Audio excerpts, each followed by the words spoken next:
Okay, hold up.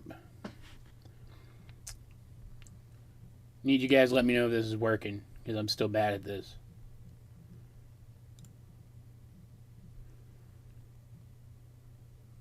How many people we got here?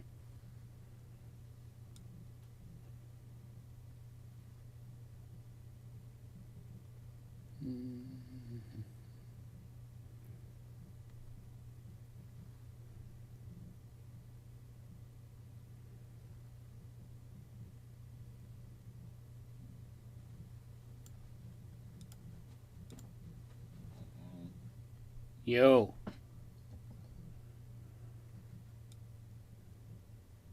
And we got a couple people showing up. I didn't get here as early as I wanted to. Move my microphone a little closer so you guys can hear better.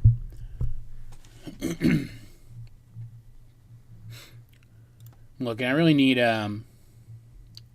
double monitors because this is really freaking hard with just one monitor. But my poor old computer. Yo, guys, my poor old computer can't sustain 2 monitors at once. She's dying. If you guys can hear the audio, let me know. I'm going to test the video audio in a second. Because for those of you who don't know what we're doing today, we're basically laughing at me, laughing at some of my saltiest, wrongest stuff, which is, you know, going to be more fun for you guys than it is for me, obviously. I'm also exhausted. I slept terribly last night, but I wanted to do this on anniversary day, so we're doing this anyway. So hopefully this isn't terrible. More so than usual.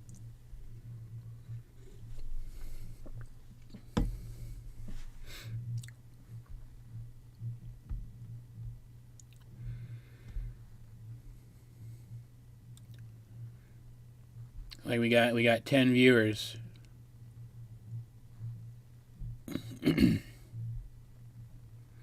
Yeah. Yeah, I'm planning on upgrading my computer. It's just, you know, into something that could just do everything, right? But it's expensive, right?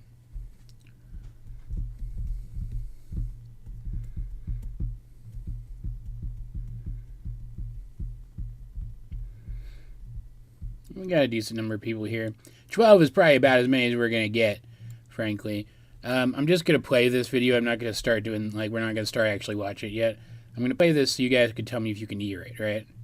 Steven Universe and all associated Let me know if you images can hear are it. property of Cartoon Network, Rebekah Sugar, and any and all other respective owners. I don't know them all. All footage in this video has been used for the purpose of critique parody under fair use. Please support the official release. The rose is pink diamond. Alright, tell me if you could hear that. That's important. Because it was working when I tested all this. Okay, good. It was working when I tested all this. And it should still be working now, but I mean... Okay, Streamlabs is good. I'm bad at Streamlabs, so like I can't figure out since it updated how to implement themes, which is why this looks like this, like garbage. But you know, works well enough, I guess.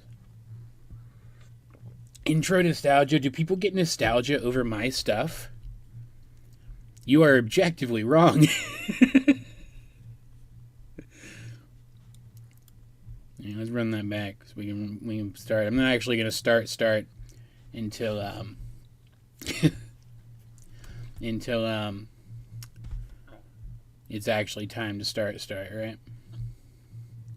Just checking on my settings and stuff. How are the audio levels? How does each audio sound next to other audio? Because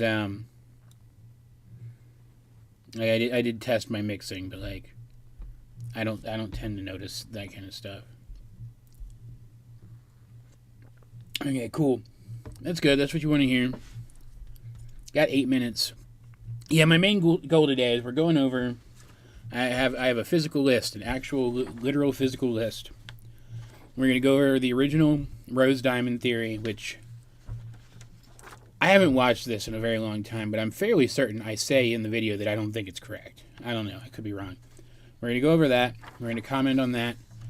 Kind of familiarize ourselves with that classic theory again, which I still don't like it, even to this day. I think it's a bad theory.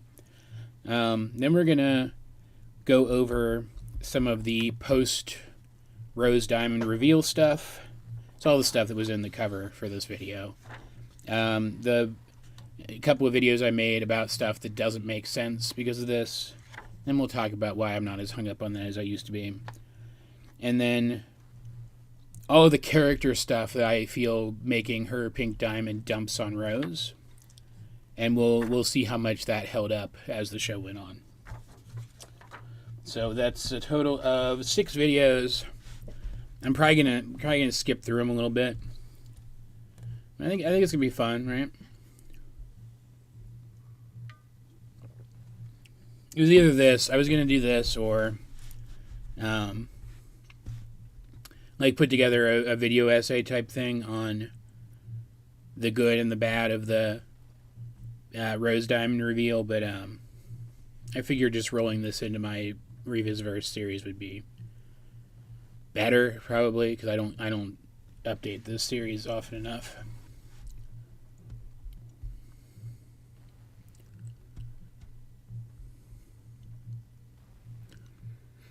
I think it's kind of hilarious. Back in the day, my older videos, like around this era, like 7 minutes, 8 minutes, would be like perfect for the algorithm nowadays. Instead, I can't talk in a video for less than like 20 minutes now. Got 14 people now. Welcome everybody who's just showing up, of course. It's gonna be fun. I think this is gonna be fun. I'm very self-conscious too. Like, I do the Revisi-Verse series. The reason for it is multifold, right? If I'm going to keep talking about this show, it's good to kind of recollect my thoughts from the past. It pushes engagement on my older stuff. You guys seem to like it, and it gives me new opportunities to talk about stuff that maybe I stopped talking about prematurely because the show kept going, right?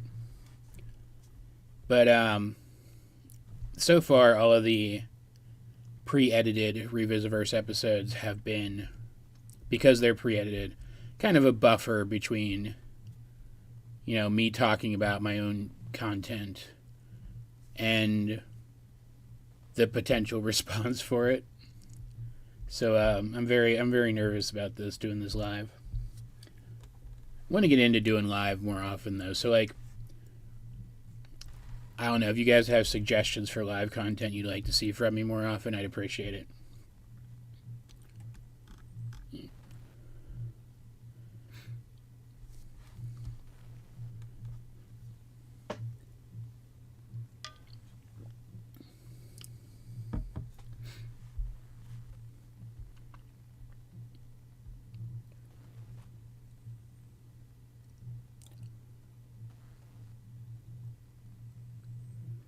Mm-hmm. 3 minutes.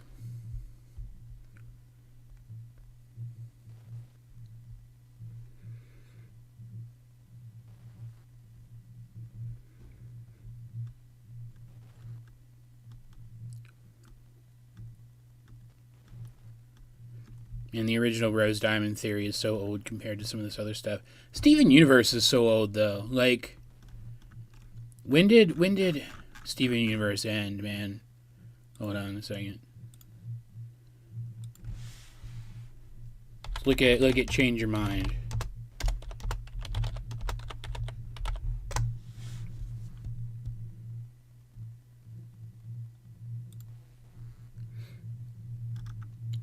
Yeah, January 21st, 2019. It's old. When did Future end?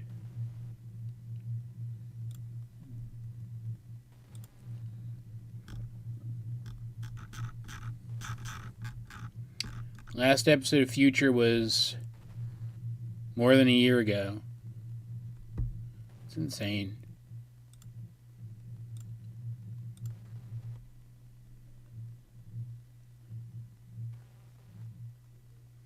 Any stuff I'm working on aside from YouTube, I'm still writing. But like, that's not coming. That's not amounting to much.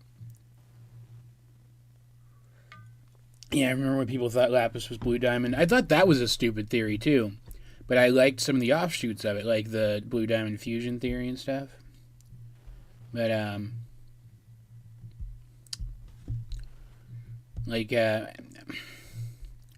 my favorite diamond-related theory was still that the diamonds didn't actually exist. That they were other gems who took the label diamond or the rank diamond. Peridot was an antagonist. She's still antagonistic. Does that count? I mean, she's not really anymore. She was for a little while though. I still really like that theory, like because that would have allowed Rose to be Rose Quartz and Pink Diamond, without having to like completely go against the established rules of the universe to be that. Because that's my main issue. Like, I have two main issues with the Rose Diamond theory, and one of them is that I still to this day genuinely believe that they had to fudge the visual continuity of the show in order to make it make sense.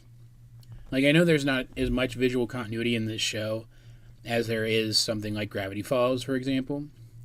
But there are still things about the visuals in the show that we were always supposed to think were, like, yeah, they'd take creative license with them, but they were more or less, like, there were correct ways. There were correct things about them, you know? And then they just, ignored that for the reveal. It frustrated me a lot. Like, there are thematic reasons why I don't like it too, but that's the one that annoyed me the most, because they kept teasing Rose Quartz's design when we first saw her, and then they kept teasing Pink Diamond's design after the show started talking about her, and it felt like they were like giving us a chance to theorize about stuff. Yeah, the facets is one part of it. Like, it felt like they were trying to give us the chance to theorize about stuff, but they were, like, the information they were giving us wasn't correct, right? We'll talk about that in a minute, because it's time to start. It is time to start officially. We're going to try this with just me talking over the video at first. If you guys end up wanting me to pause the video and talk whenever I have something to say, whenever I have the inkling to say something, then we'll do that instead. But we're going to start with me commentating over the video itself. Though I am going to be... See, this is why I can't ever get anything done, because I changed my mind at the last second. I am going to be using the VOD of this as episode 10 of Revisi-Verse, so maybe I should actually pause the video. I'm actually just going to pause the video. And this is going to be... Like, this is a stream, obviously, and I'm going to, like, respond when you guys give input down here. But first and foremost, this is, like, I don't even know what you call them, like a work stream. I'm putting together what is effectively an episode of Revisi-Verse. You guys are just here for the ride. So there is going to be a lot of, like, just me watching the screen. If that's a little boring for you guys, I understand if you want to duck out. But that is going to be the form that a lot of this takes. You know, it was a big sticking point for me. Doop. The facets were, obviously. But, like, the major sticking point for me about Rose's gem was the point of Rose's gem, which on a tiny little baby would have just split his spine in half. That really bugged me. How did she get pregnant with Steeman? Did she have sex with Greg? Yes, she did. By, this is going to be a little dirty. She incorporated the correct internal organs into her holographic avatar. Shh. All right, let's get started. I don't remember the specific Steven contents Universe of this and all one at all. associated images are property of Cartoon Network, Rebekah Sugar, and any and all other respective owners. I don't know them all. All footage in this video has been used for the purpose of critique, parody, under fair use. I don't like this support the intro. official It's so long. The rose is pink diamond theory, or as I've come to call it to make things a bit easier, the rose diamond theory, is one of the oldest and most persistent Steven Universe theories. As early as her initial reveal in the second episode, it was clear that there was something special about rose quartz. And with the reveal of the mural in the Pyramid Temple shown in Sirius Steven, the certainty that rose was more than just another gem grew. Then that mural. I'm gonna die still theorizing about that goddamn mural. I hate that mural so much. It's everywhere. It's even in videos that I don't remember it being a part of mine. God, that mural. Then hints started to be dropped about the existence of diamonds and the Diamond Authority, and fans, including myself, began to wonder if Rose might be a diamond. Biggest missed opportunity in the entire show, hands down, was they never explained to us how the government of this world works. They never explained to us, like, there was never just an episode somewhere, like a Buddy's Book style episode where the characters are like, what would have happened if the gems hadn't showed up here? And it was like a what if style episode, like kind of like what a very special episode was, where they're like I think history would have gone this way if not for the gems, and would have gone this, and it was like our history comparing it to theirs, you know, something that they stuck in towards the end of the show to tell us this is why their world is different. Specifically, these are the divergence points between their timeline and like the prime timeline, the real history of the Earth, right? Man, that still bugs the shit out of me. Because like you can theorize about it until you're blue in the face. I haven't, because I don't like being blue in the face, but I would like some definitive answers, and I get the sense, and no shade. Like I want to be clear. I'm going to be saying some negative things about the biggest twist in their show, of all of them in this video, but I want to make it clear. I don't mean to drag our Sugar or the Croonverse. They're great people, from what I've seen. Like they're people still, right? They make mistakes, right? But they seem to be really good people, and I don't mean them any offense at all. But I get the sense that they don't even entirely know how the history of their world diverges.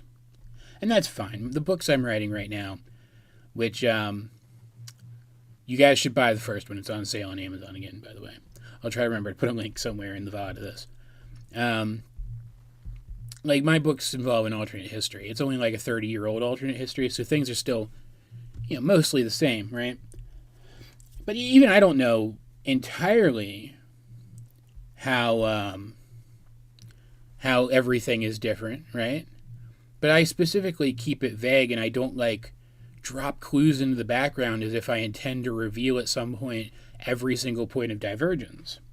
And maybe this is partially our fault for theorizing about this show too much, but I refuse to accept responsibility in this. I am a perfect human being. I think it's good they didn't focus on the government too much. Better to ignore it than half-ass it. I kind of agree, but then, I don't know, don't, keep zooming in on, the differences in the money and shit. Don't make me feel like you're gonna do it.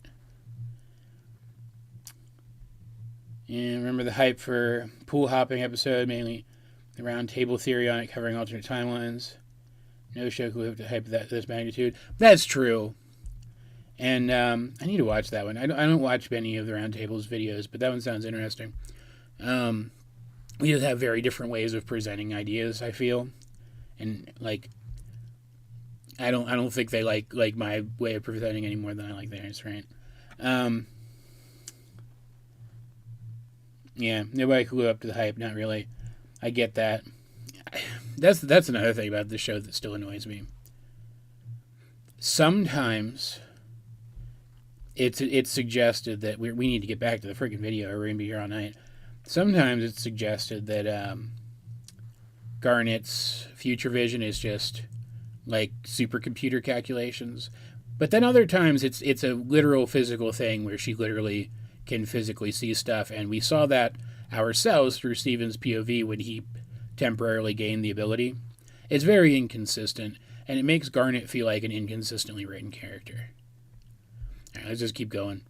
It seemed that all 4 of the prominent figures in the mural might be diamonds. No, Sworn to the Sword that rolled was around, stupid. showing us definitively that there was once a pink diamond that was seemingly dethroned, and I and a large portion of the fan base was sure that Rose was a former diamond who had lost her station after inciting the rebellion, or that she had surrendered her station and changed her name to fit in better with those gems that might turn to her side. That's the part of the video that people, when they watch this one, even nowadays, are like, oh, hey, man, you were right. Because that's actually right. I get it now. I really should have just rewatched the video. I agreed a while ago to cover this theory. That's the thing. I still give views and comments on some of these old theories, right? Even today, for some reason. Just they're all very bad. and like, I'm trying not to go back and rewatch these because I want to be unspoiled for when I go back to rewatch them for this series. Maybe I should just stop worrying about that. Of my videos, and I expected that I would only be reiterating the facts to a lot of the fans who already knew about the theory when I made this video. But thankfully, the 4th Steven bomb added a lot of new evidence for and against this theory that I can go over instead. This video... How old is the 4th Steven bomb? I really thought that this video was older than the 4th Steven bomb. Will be primarily focusing on that evidence. First, though, I want to address the argument that rose quartz doesn't have a diamond gemstone and therefore it can't be a diamond. The diamonds don't actually have to have gemstones made of diamond. They seem to have diamond-shaped gemstones, as in the tilted rhombus shape that is typically associated with diamonds, but that alone is only superficial and aesthetic. In fact, none of the gems in the show could possibly have gemstones which compositionally match their name. Yeah, this doesn't matter. Water from inside her gemstone, I find it hard to believe that her gemstone has never gotten wet. I talked in my previous theory video, the collab with King Domo, about actually not a gemstone as we understand the concept, but instead a very advanced crystal computer. In real life, crystal computers must contain crystals that are compositionally similar, that being crystals which contain silicon. It is... Let's see, Steven bombs. Yeah, that was... Okay. I loved watching the Steven bombs. I especially loved covering them once I was actually reviewing the show. But man... The scheduling of Steven Universe is the worst scheduling decision that Cartoon Network ever made since they decided to schedule literally nothing other than Teen Titans Go for the last 6 years. It's deplorable, and it still makes me mad. That is not the button I meant to press. Fantastic. I would love to have seen more actual lore about gem history and such. Yeah, same. Great time running. Yeah. It's for this reason that it is very likely that all gems have gemstones that are compositionally the same, or at least very similar. Yeah. Which I still believe. Like, Peridot says something about peridotite being part of her gem, but like, I think at most, if that's true, it like determines the color of the gemstone. I still think that in order for all gems to function basically the same way, they have to be compositionally pretty identical, right? Most likely only differ in shape and color and what information is programmed onto them. Combined with the fact that my diamond is spoken by Sapphire, Yellow Pearl, and Peridot in the same way that a human might address a monarch as my king or my liege, I still say that it is entirely possible that diamond is a rank, or more likely, a title. Keeping on... Yeah, see, I still think that would have been better. And okay, let's assume for a second that they did go this direction and diamond was just a title, right? I still think they could have done everything they did in the show. We know that gems can discover more abilities and become stronger, so the diamond still could have been like severely overpowered relative to other gems and not literally been diamonds. And then you wouldn't have had to fudge how shapeshifting works for Rose to be able to be pink diamond. You hated Teen Titans Go. See, I didn't mind it when it started. I thought it was fine when it started. It was only once it, never stopped. And, like, when it first started, it was either... it either presented itself as like, this is the same characters from the original show, but kind of in their downtime, right? And then that was fine. I thought that was fine. But then as it went, it felt like it was going off in its own direction. So it didn't matter how stupid it got. But then they keep, like, referencing the continuity of the original show while just stomping all over the legacies of these characters. And that's what annoys me about Teen Titans Go more than anything else. Even the overscheduling wouldn't bother me.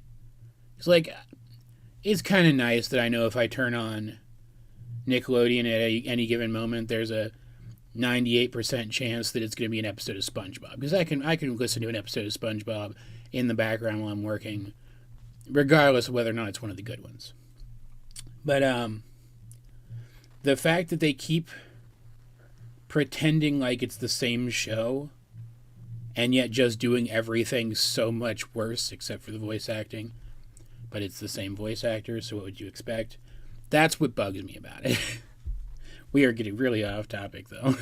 All that in mind, let's move into the meat of this thing. The episode The Answer presented us with the first really compelling evidence in a long time against Rose being Pink Diamond. We see a little bit of the very early rebellion, when Rose and Pearl attack the court of Blue Diamond atop a Cloud Arena. They make it pretty clear that, at this point, they are the only two crystal gems. We also, at this point, get a good look at a diamond for the first time, that being Blue Diamond. She is massive, even compared to Rose. The images of the diamonds, seen 2 episodes later in It Could Have Been Great, suggest that all 4 diamonds are of comparable size. There is also the issue that, for a long time, proponents of the theory suggested that it was her status as a diamond which granted Rose with access to an army large enough to turn a simple rebellion into a full-on war. We now know that she didn't have an army to begin with, and that it was likely the initial fusion of Ruby and Sapphire into Garnet which incited other gems to go to Rose's side.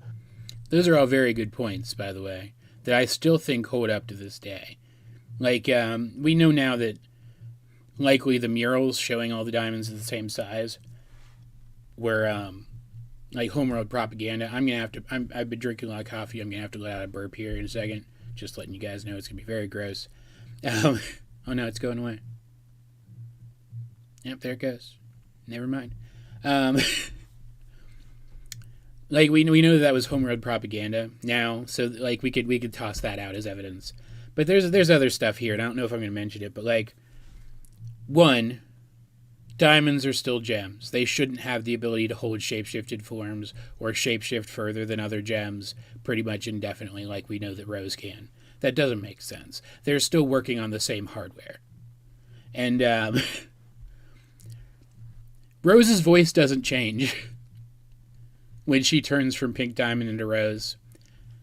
And Blue is the diamond who knew Pink the best.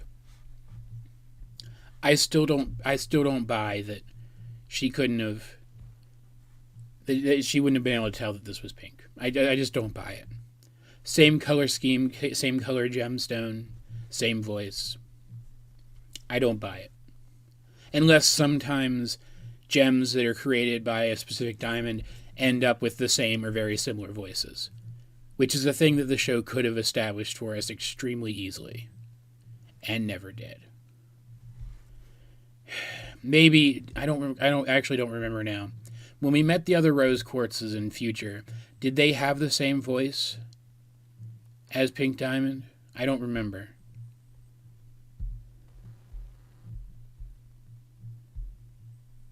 That's not true though, T-Devil, because we know, I don't know if they mentioned anywhere outside of the New York special, but in Ladybug, there's like some weird supernatural filter that goes over the person that makes it more difficult. I'm going to adjust something real quick.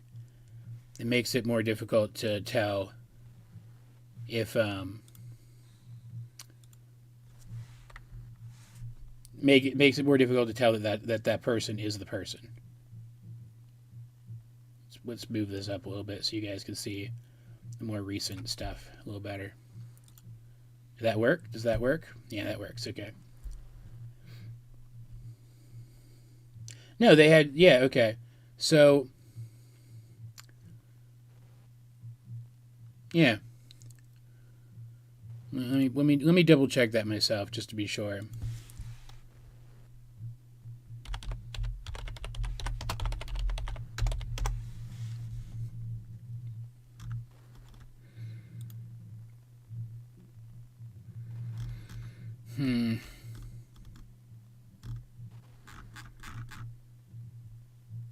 There's the wrong link. Hold on.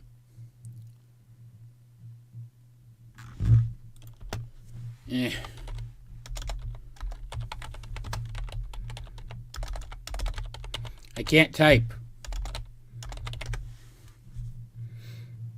Yeah, here we go.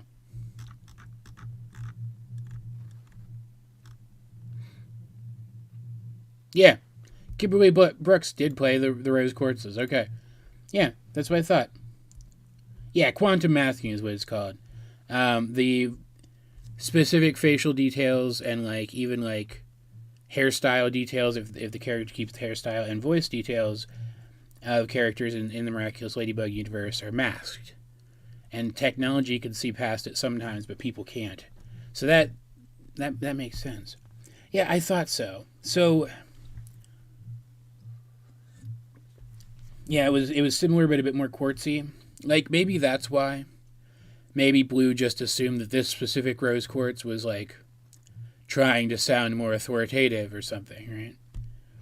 But it still doesn't make sense that she wouldn't question anything. Because her whole thing is that she was still mourning Pink Diamond.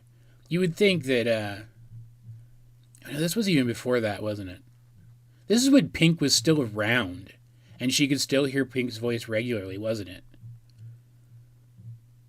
It just doesn't make sense. It doesn't make sense to me at all. Some explanation for how this works would have been preferable to what we got.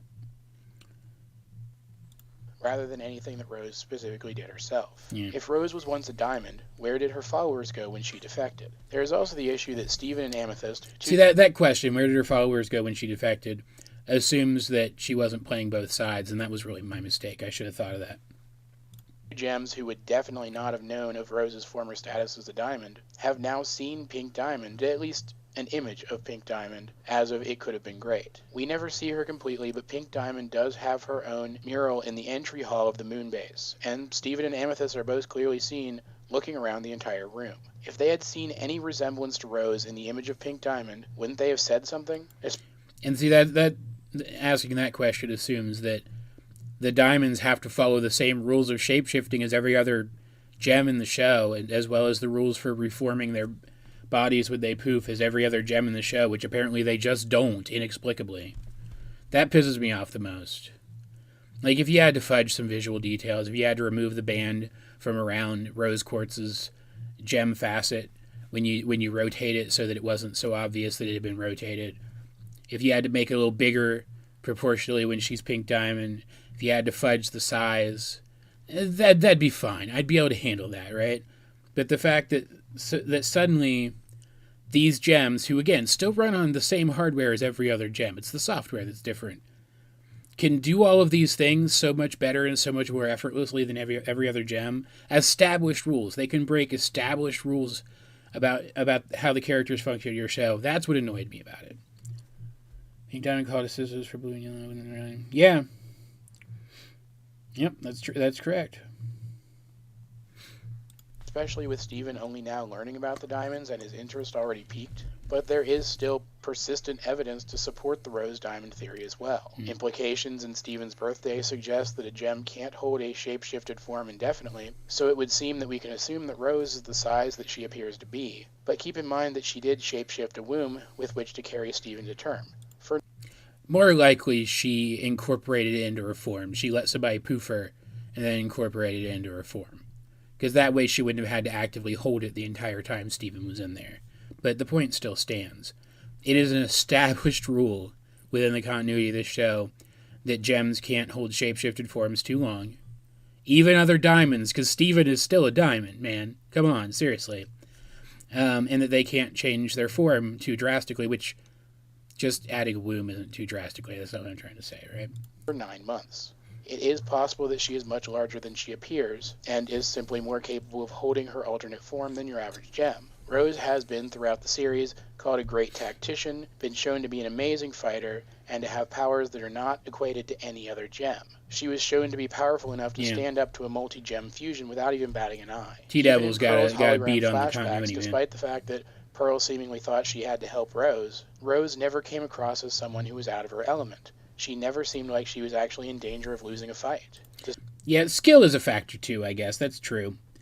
Like if we're using a hardware-software analogy, I am way better at using my shitty editor than I used to be, right?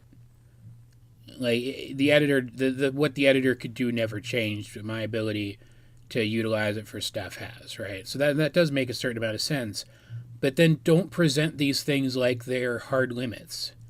Just make it like drop in the dialogue somewhere that as you get better at this, you'll be able to do it better or something, right? Just for somebody, for Amethyst, for Steven, for somebody, right?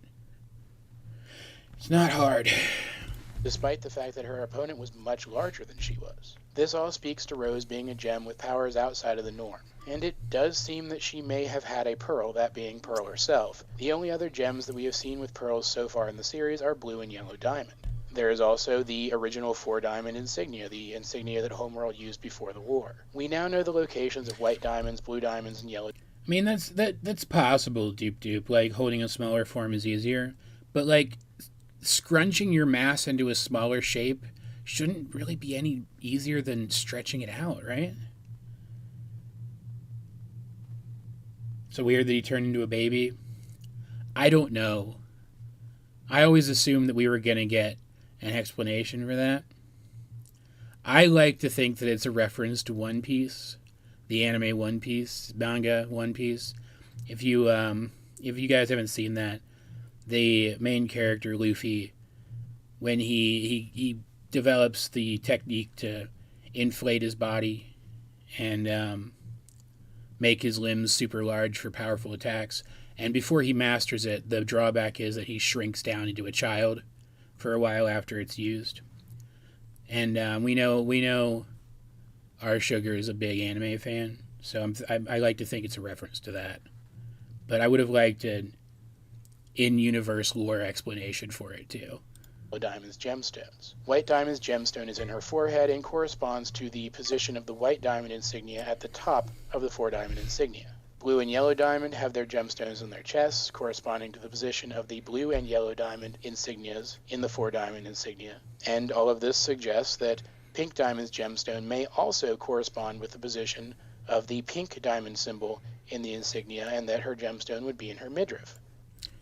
I genuinely believe that right up until the reveal, this here was the best remaining evidence for Rose being pink diamond.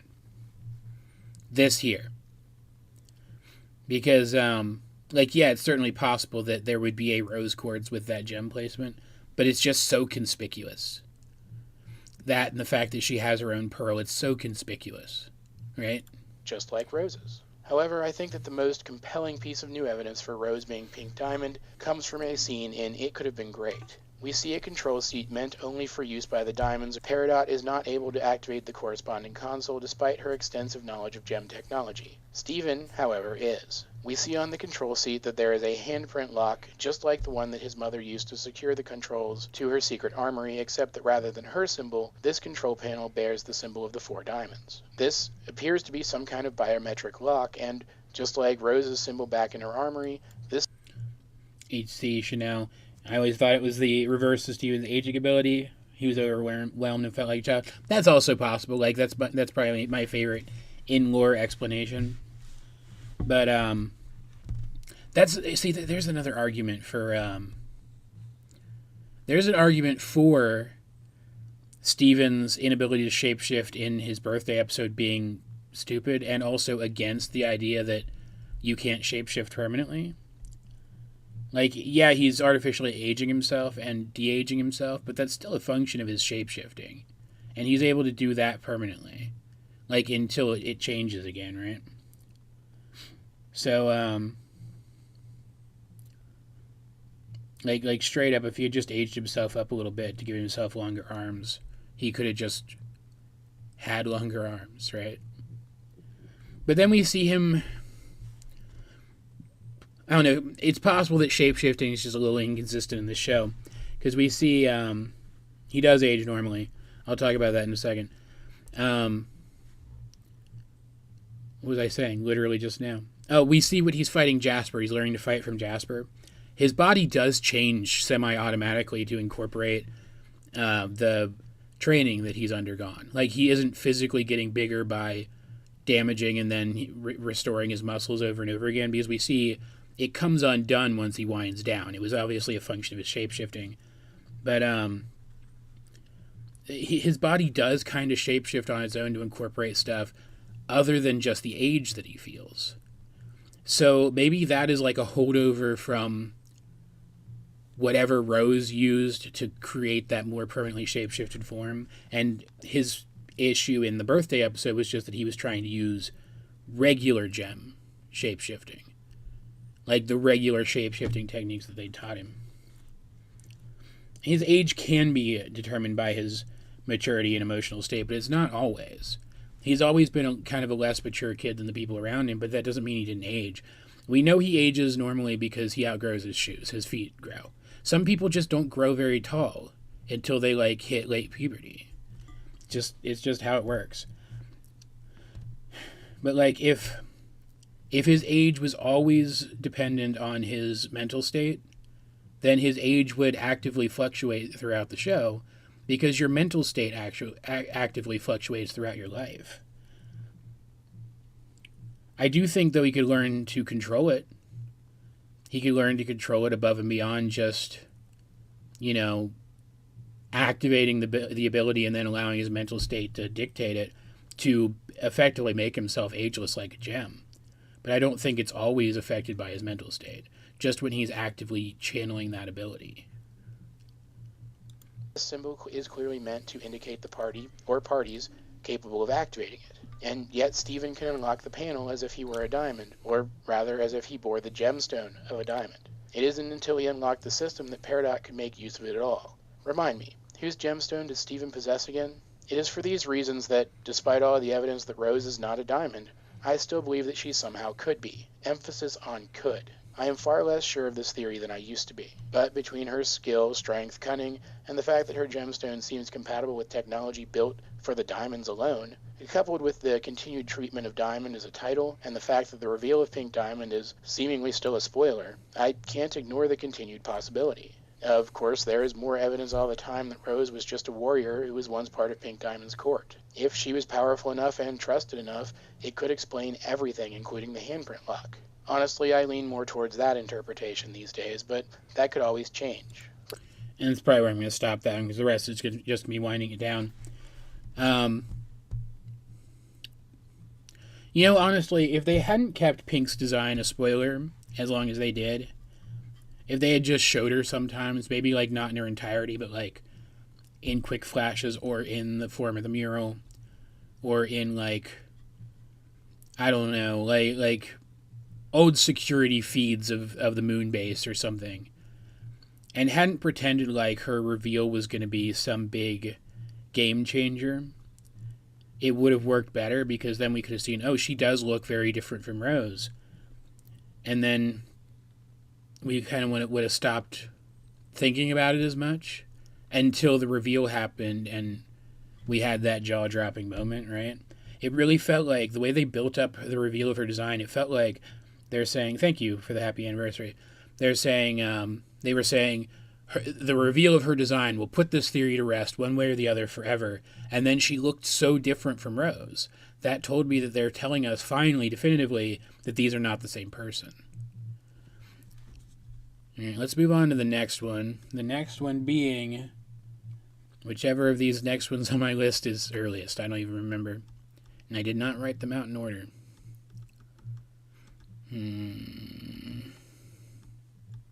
Yeah, I saw a comment earlier that you just want to know how Steven's body works. Same. Hard same. Like, I've speculated about it a couple of times. I have a two-parter on here, Steven's crazy biology or something, that I think answers some of the questions and remedies some stuff, but, theoretically the only ones that knows how to operate homeworld technology besides Paradise Pearl. She could have deleted all the security files on the moon-based hide. Like, I agree. I understand why they weren't there. But I still think from a storytelling perspective, we should have seen some somewhere.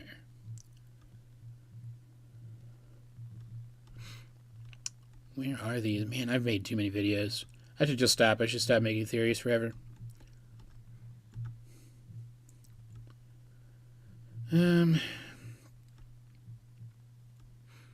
Jesus Christ. Nope, these aren't salty enough yet. Okay, so it looks like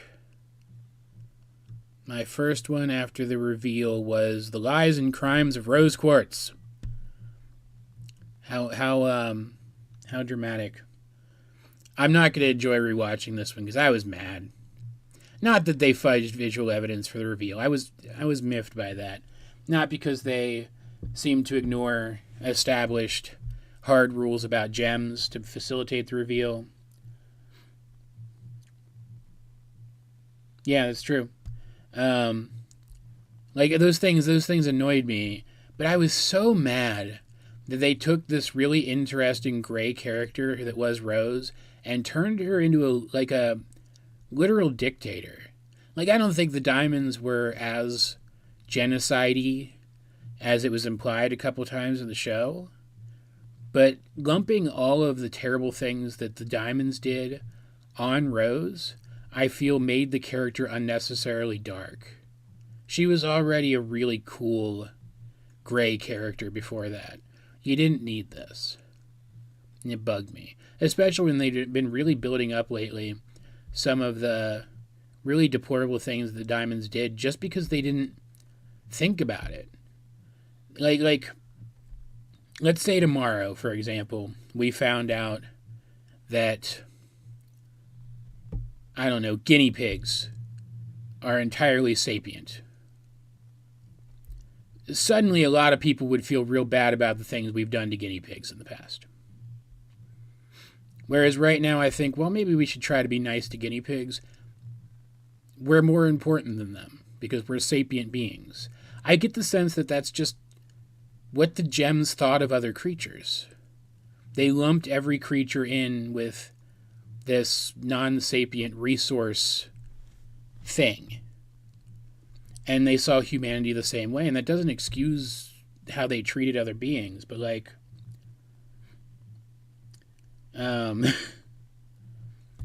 it doesn't excuse all that, but it certainly explains it.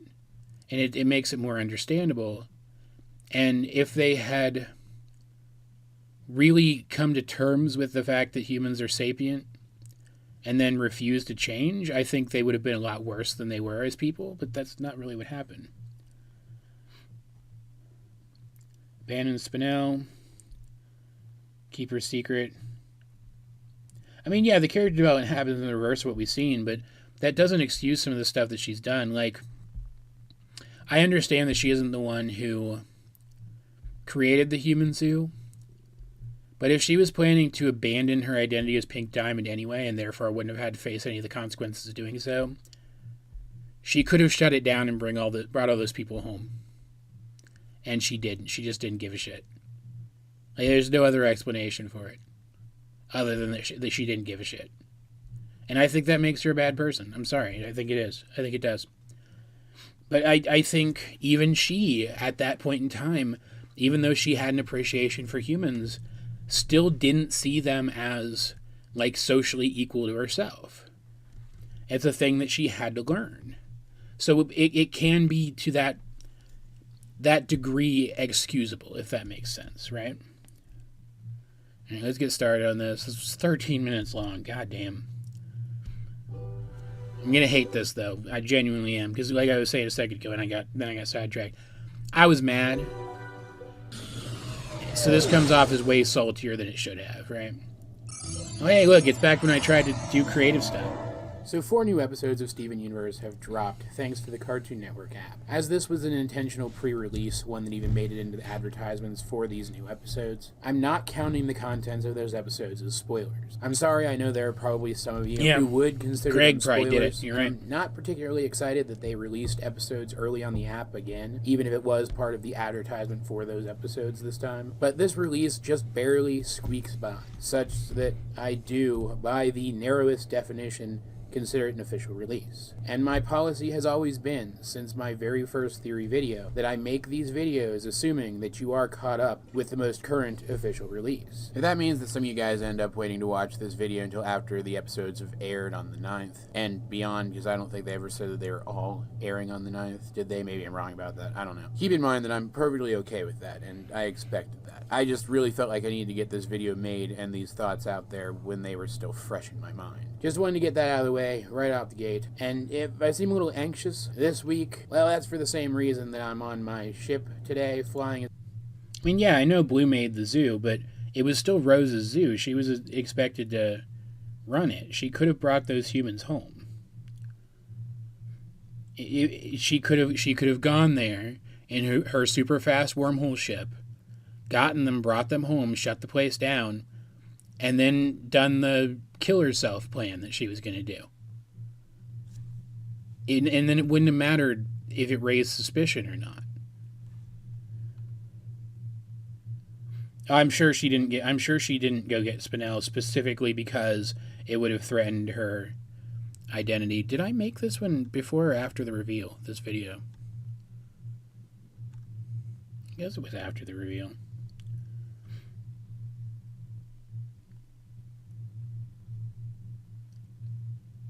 No, it would make perfect sense for Pink to do it if she wanted to bring them home and didn't have to worry about the consequences after the fact because she was going to fake her death.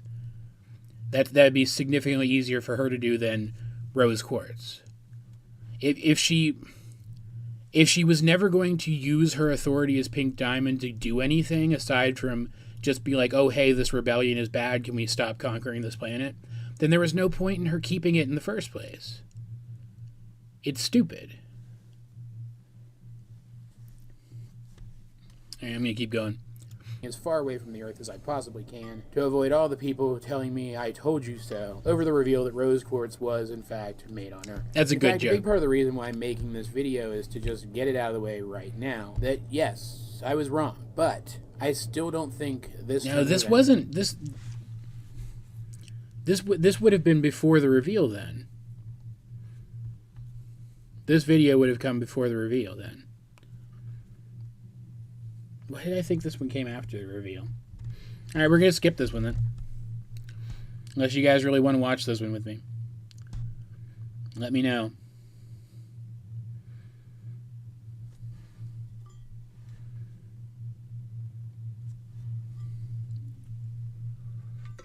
Oh no, I get that.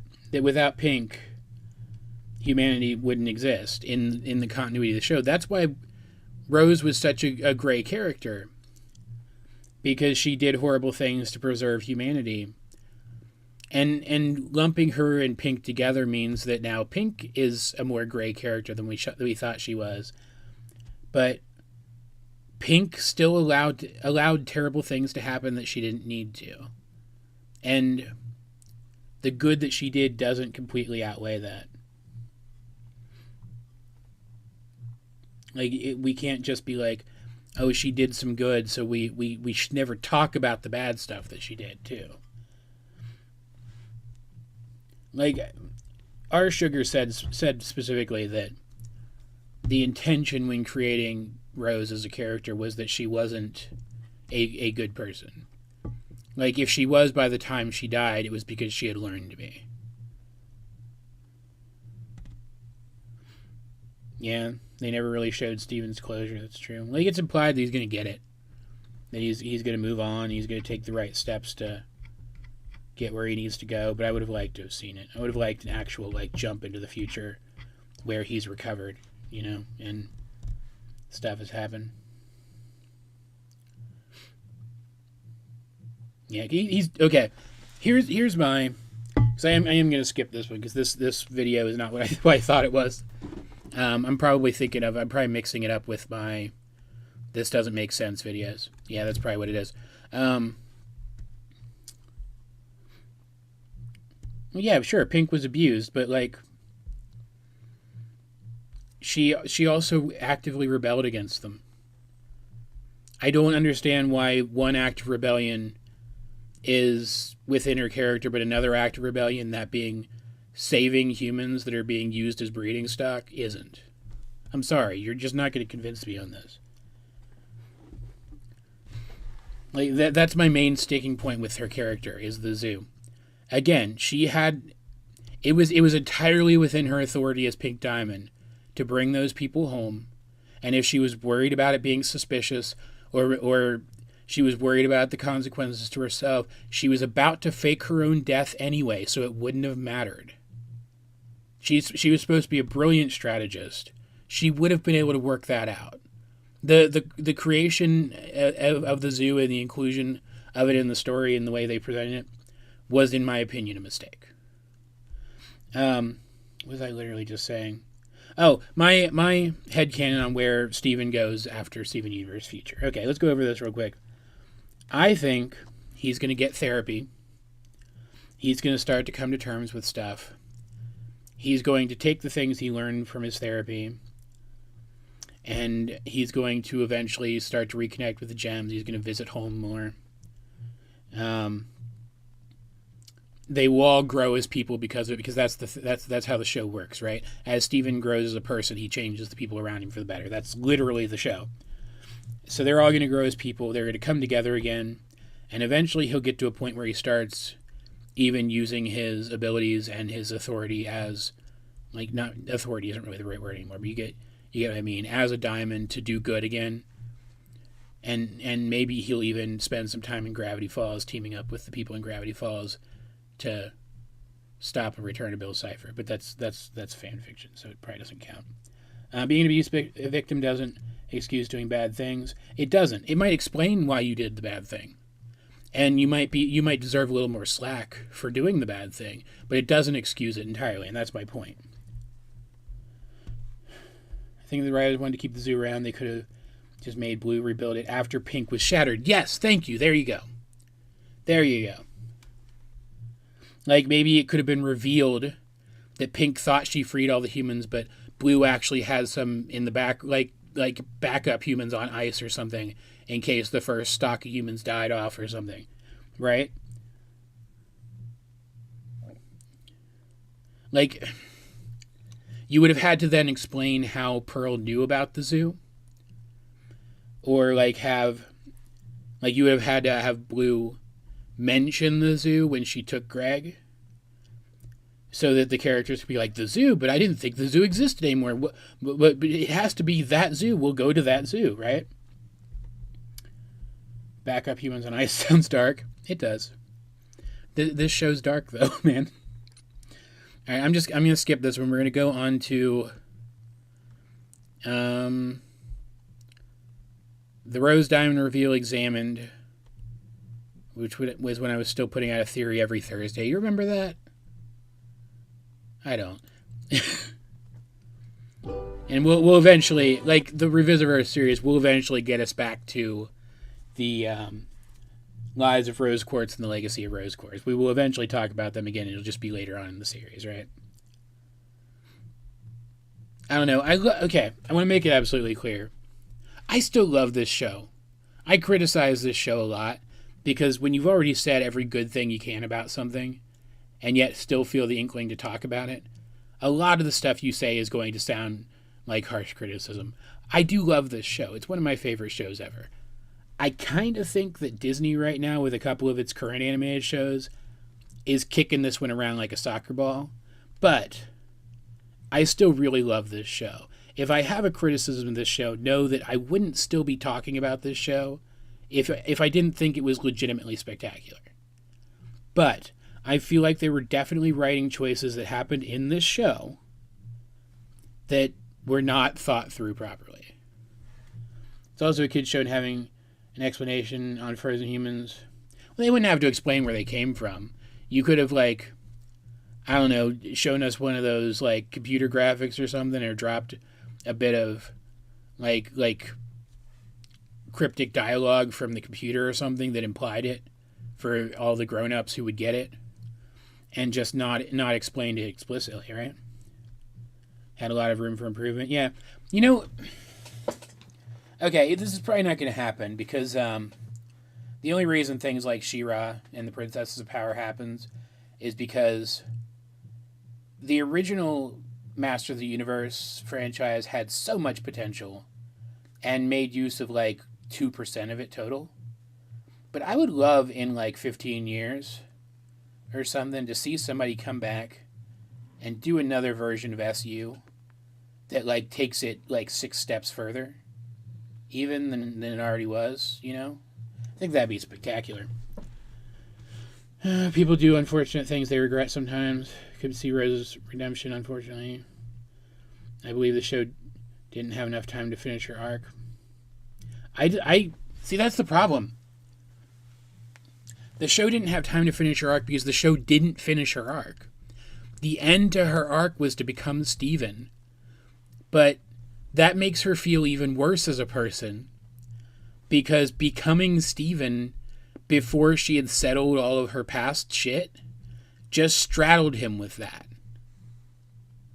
And I that's another one of those things that I can't imagine this character who was said to be a great strategist couldn't have foreseen that might happen. Unless she really wasn't as great a strategist as we've been told she was, in which case that's even more disappointing in its own way, right? That just makes her seem like a worse character. Like, it's okay, like, I want to stress, it is okay for a character to feel like a bad person. If that is what the character is meant to be. I don't have any issue with that at all. I really like Rose / Pink Diamond as a character. I just feel like criticizing the terrible shit she did because it makes me feel good. It gives me hits of serotonin to do so. But like establishing that she was this really smart strategic person and then taking that away from her just to explain why she didn't think some terrible shit through makes her a worse character. Does that make sense? That's a bad retcon. Nathan Negron donated some moolah. Thank you. That's very, very appreciated. I need to order a new puppy mug. Mine's the puppies are starting to get worn out, so I appreciate that. The events I see for the diamonds is that they're aliens and the morals don't apply to them. I think when you're dealing with respect for sapient people, that any show which deals with that kind of thing, that deals with alien morality, should strive to create a middle ground for its various alien species. But yes, I agree. That is a pretty solid defense for the Diamond's actions. It's just their morality was so different that until it became obvious that they needed to change, it didn't make sense for them to change. But once it became obvious that they needed to change, they did. And I think that does say something about them as people, right?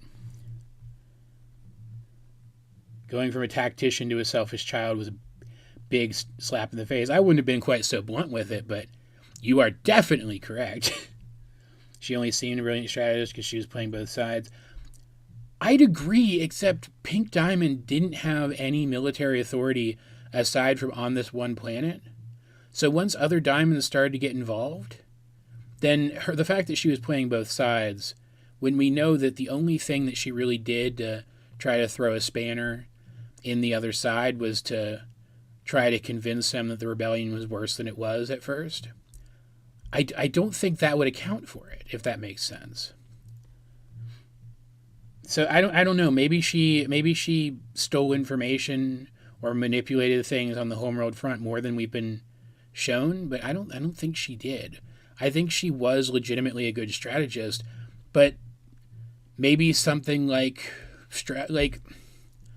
I could see her being the kind of person where she's like of two minds about things. She can turn off the rest of her head and plan, but when it comes to the emotional side of things, she's just not as capable. They kind of override each other depending on which one's in use, right?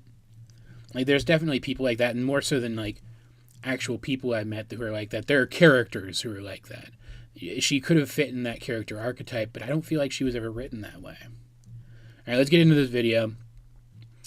These are shorter than the other ones we're going to be, so that's something. Less cringe for me. Here we are. Welcome to my brain. Sorry it's such a mess. I got to start doing this more creative stuff again. It was fun when I used to do it. I feel like if they still had more time, had more explanation, backstory on Rose. You don't have many rose pink stuff in the show, the movie, and the time skip series. Yeah, I'm going to drop a review relatively soon of Unleash the Light, because I finished the game now. If you guys haven't watched that Let's Play, you should. I was hoping there would be more lore stuff in there, since it was set during the time skip up to the movie, and there wasn't. Like, there was some, but there wasn't nearly as much as I had hoped. I hoped that they would find room to slip some of this stuff in there, because Rebekah Sugar has writing credit on that game, right? But how you write the story, I'm going to say, if Steven Universe felt rushed at the end and the Cartoon Network is to blame for this, feels like the show... Yeah, the show... I could imagine a version of Steven Universe that was 3 seasons longer and a version of Future that was 2 seasons longer. But Cartoon Network really wanted to put the kibosh on that show at the end. I almost would have preferred that they end the show ambiguously, but like on an upbeat, hopeful note, and then did the Avatar The Last Airbender thing and continued it in comics or books. Speaking of that, actually, I finally have a physical copy of this. I don't know if you'll be able to see it on the camera, but this is the Shadow of Kyoshi book. I've read some of it. I've read like excerpts from it and stuff.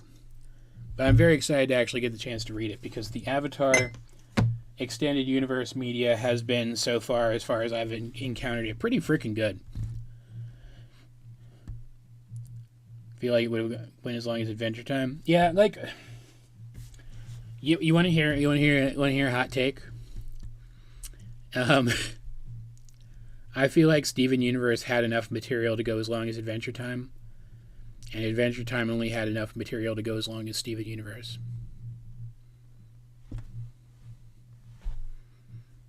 I feel like Adventure Time was too long. I haven't watched all of it yet. I've watched a couple episodes from every season now, though. And my picture is obviously incomplete, but I feel like the show went on too long. I feel like it stretched itself out too thin. The ending was good, though, and the new stuff's really good. So that's something. Anyway.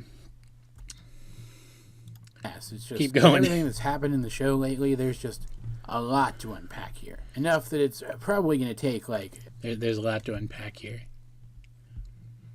I think I'm more clever than I am. 2 or 3 weeks to get through all of it. Steven Universe is a show that has always had really great visual continuity. Like, obviously, I'm not saying that there hasn't been art evolution over the years, or that there isn't any variety from one border to the next, because that's definitely not true. But specific details in this show, except in the cases of animation errors, are consistent from episode to episode. If a character looks different...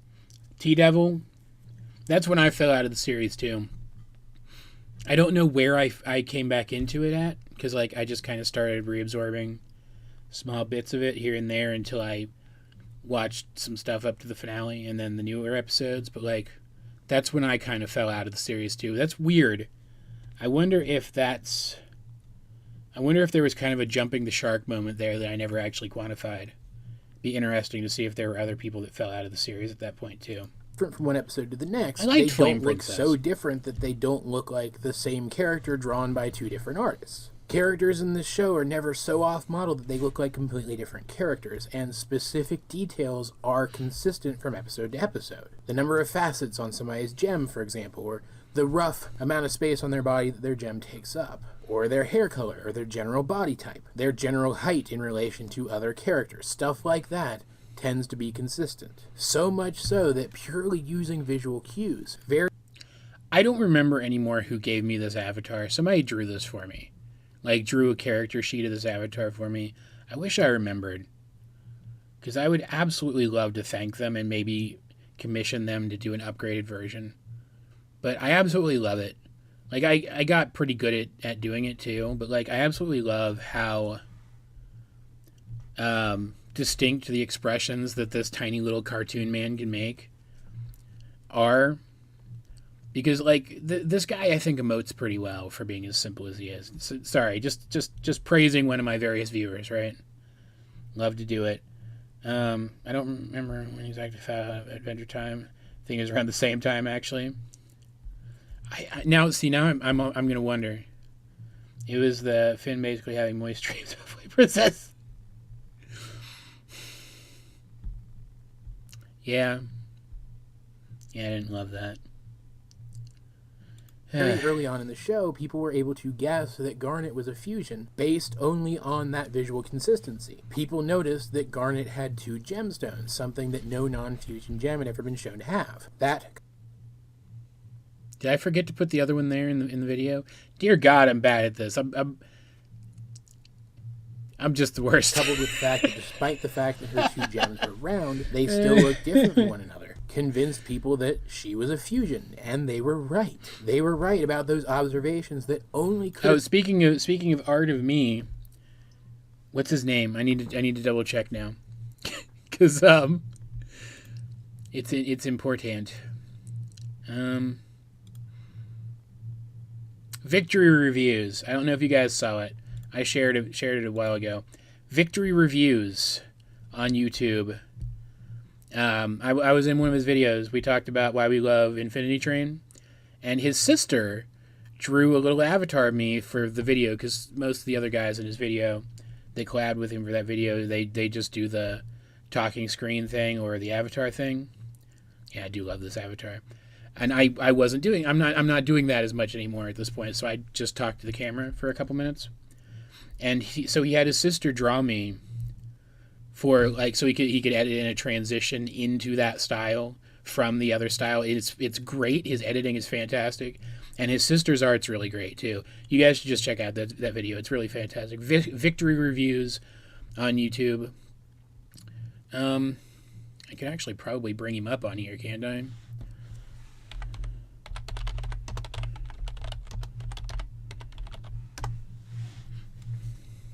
So you guys can see his little icon.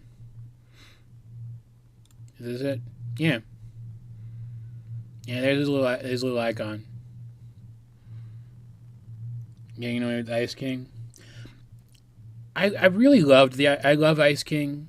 I love his arc. Again, I feel like they stretched they stretched the show out too much. Like, that's my main issue with it. If there had been less Ice King, and they just focused on, like, the important Ice King stuff, once we started to learn that there was more to his character than just recurring villain, right? I think it would have worked so much better. So I kind of agree with you. Can never get enough of Marceline, though. I love Marceline. Been made if the visual continuity in this which I only bring up because the 2 characters are actually, like, interconnected, right? Show was adhered to, if the specific visual so details bad. I'm so mad at myself. Were consistent. I say all of this because in the most recently aired new episode, we got probably the biggest twist reveal. Strike that, is not probably the biggest twist reveal. It is definitely the biggest twist reveal in this show so far. That Rose Quartz was, in fact, Pink Diamond. I didn't even know who Betty was until I read the wiki. We're still talking about Adventure Time over here. Diamond all along. And I want to... Yeah, so, okay, just right here in this one image, when she shapeshifts back into Pink Diamond from Rose Quartz, Pink Diamond is significantly larger than Rose Quartz. Like, I know sometimes her size is a little inconsistent, but more often than not, she is portrayed as being, like, opalish in terms of height. That is what she is most often portrayed as. And yet her gem, let's run it back like a couple frames. Her gem is that wide relative to her body. Like, her torso would be about as wide as Rose's torso, and yet her gem is that much bigger relative to the width of her torso. Her gem gets bigger. That's not supposed to happen.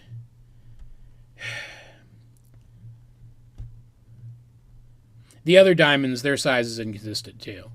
Sometimes we could see, like, they'll hold up another gem in their palm. That is a thing. But, like, that's the thing you have to understand about this show. When they're doing up close character stuff, sizes are fudgeable. They're variable because they're taking creative license to give us the specific image that they want. But when you pull back from a character and see them next to other characters in the world, that's where they're establishing size. So the diamonds, yellow and blue specifically, are about as tall relative to Pearl as Yellow Diamond was relative to her Pearl in that first full body shot we saw of her. That's her actual canon height. There you go. I adore Simon's Ice King. Or about the Ice King was kidnapping women way out of his league at age. It was annoying. It was annoying, but it was supposed to be annoying. He was supposed to be like a Team Rocket-esque joke villain with a gimmick, right?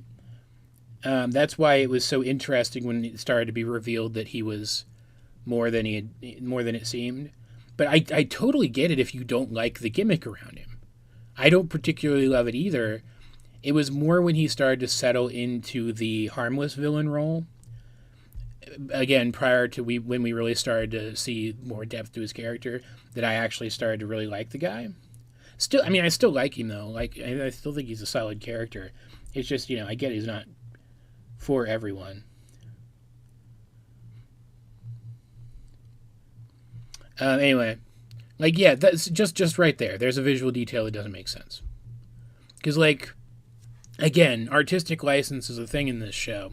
Like when gems fuse, when like the crystal gems fuse into Alexandrite, for example, the gems on her hands will seem bigger. The gem on her head will seem bigger.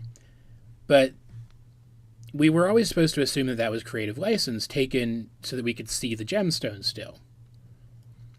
Like, there is official art of Alexandrite where her gemstones are still tiny, proportionate to how they would be if they had never change sizes, the assumption being that they don't actually change size. Because, again, it's another hard rule in this show that the one thing about a gem's body that is not variable is the gem itself.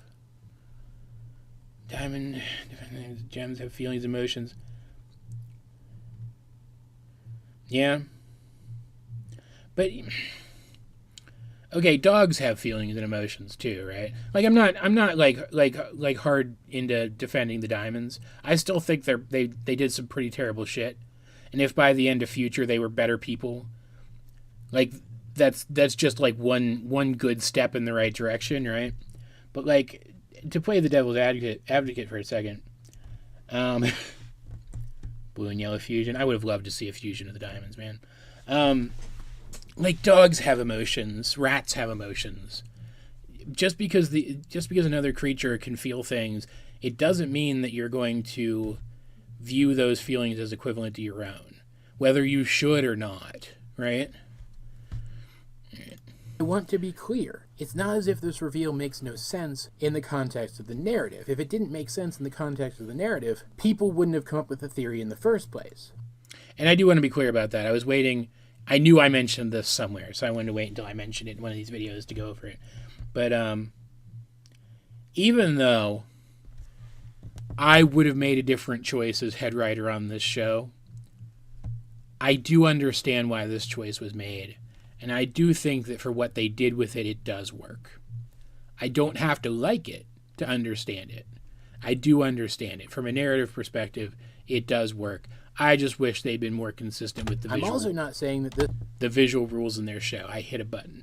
Couldn't eventually turn out to be the best thing that's ever happened to the show, narratively speaking. I don't think it's going to, but it definitely could. But what I am saying is that this reveal makes no sense from a visual standpoint. I am not even going to get into the stuff that the crew has said outside of the show. Even though I'm someone who claims not to take stuff that the crew says seriously, even though I claim to be someone who only cares about the continuity of what makes it into the series itself, I have put a lot of stock into some of the statements the crew has said, and I probably shouldn't have done that. So I'm going to ignore all of that, and I'm just going to talk about stuff in the show itself. And that is still a hard and fast rule for me. Unless the crew is just outright confirming something that was unclear in the narrative itself, I don't take what they say seriously anymore, because it's clear they enjoy trolling us a little bit, and or didn't expect us to think this hard about the show and we're floundering. White Diamond is still effed up. Yeah, I agree.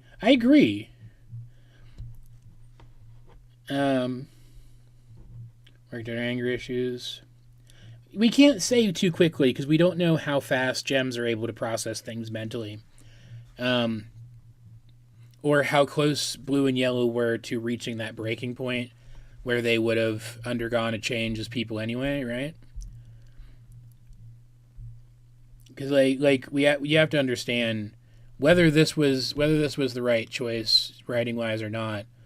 They made the choice to establish in Change Your Mind that Blue and Yellow have a ton of character development that went on prior to the series even starting, right? So I don't think you could say too fast. I think they could have handled it better and made it more obvious why they changed. But I don't think you could say it happened too fast. The continuity of the show itself, specifically the visual continuity. And I'm going to start with what is going to be the specific focus of this episode. That being... Yeah, Road Knight story with Morganite. Yeah, like... At this point, like, you have to...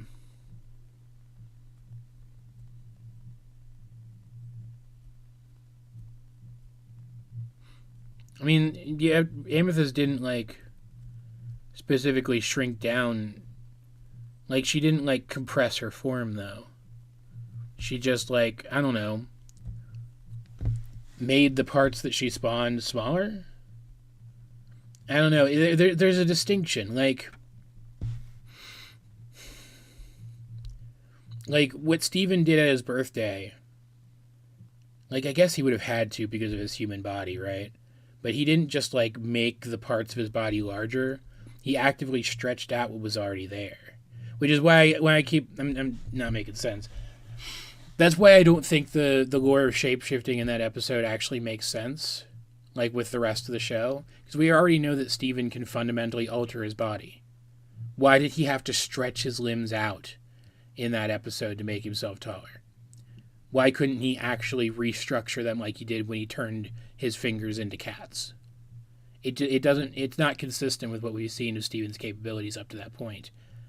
And the only reason I could think of at the time why they would seemingly retcon Steven's abilities was to establish a new hard limit to gem shapeshifting and how it works.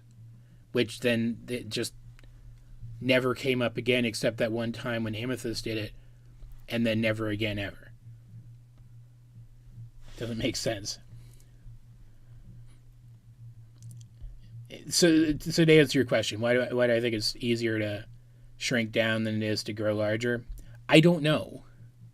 Because, like, it can't be an issue of mass, right? Because the gems create their own mass from the light that creates their bodies.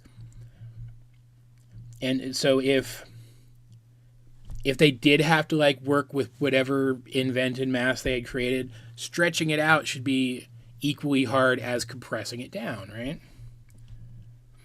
They probably just wanted to explain why Steven couldn't just be taller. He could, though. He did that before. When he aged himself up a little bit.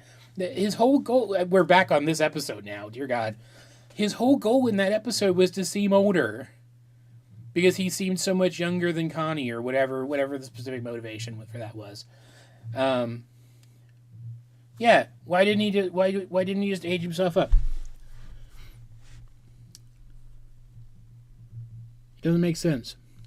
Like, maybe he hadn't, like, maybe his control of his aging ability wasn't fine enough for him to do that yet. But I still feel like that's where his head would have gone first, because that's a thing he already knew how to do.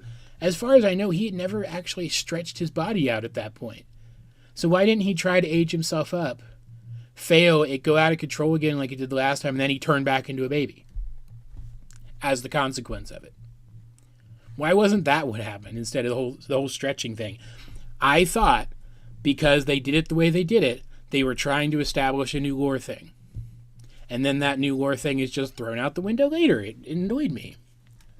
The series went as long as Adventure Time. I feel like we would have gotten the White Diamond reveal until season 6 or 7. I don't know if we can live in a world without Future, though.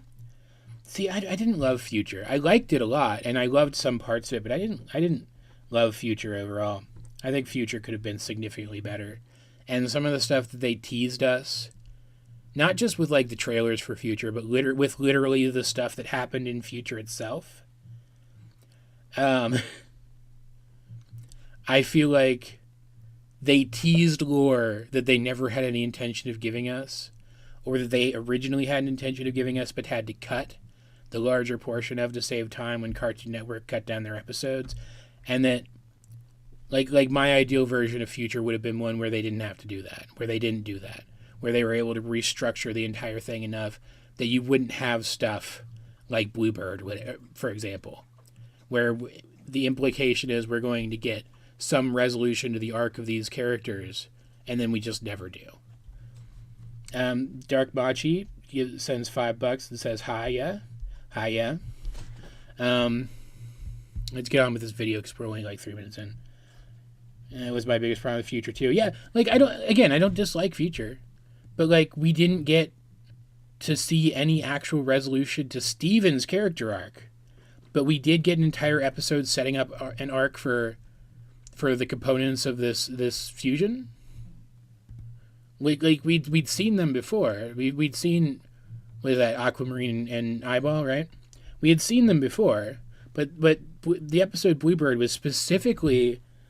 It felt specifically like it was setting them up for an arc, and that we never got. But we don't have time to actually properly finish out Steven's arc. Like the concept of Steven struggling. Oh yeah, absolutely. The core concept of it is brilliant. I'm gonna get up for a second because my coffee ran out, and if I do not drink caffeine at least once every 15 minutes, I will die. So I need to go get a soda. I'll be right back. Yeah, here's my butt.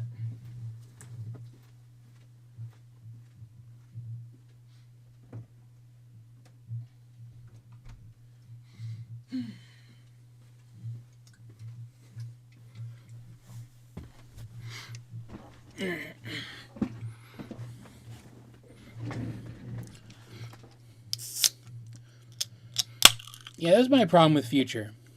Not enough answers. It asked so many questions, and it answered like such a small fraction of them compared to how many it asked. And it's more annoying than anything else. I still loved the ride, right? And I do think it's great that like the visual style of Future was a little more polished, I think, than the rest of the show in a couple of ways here and there, right? But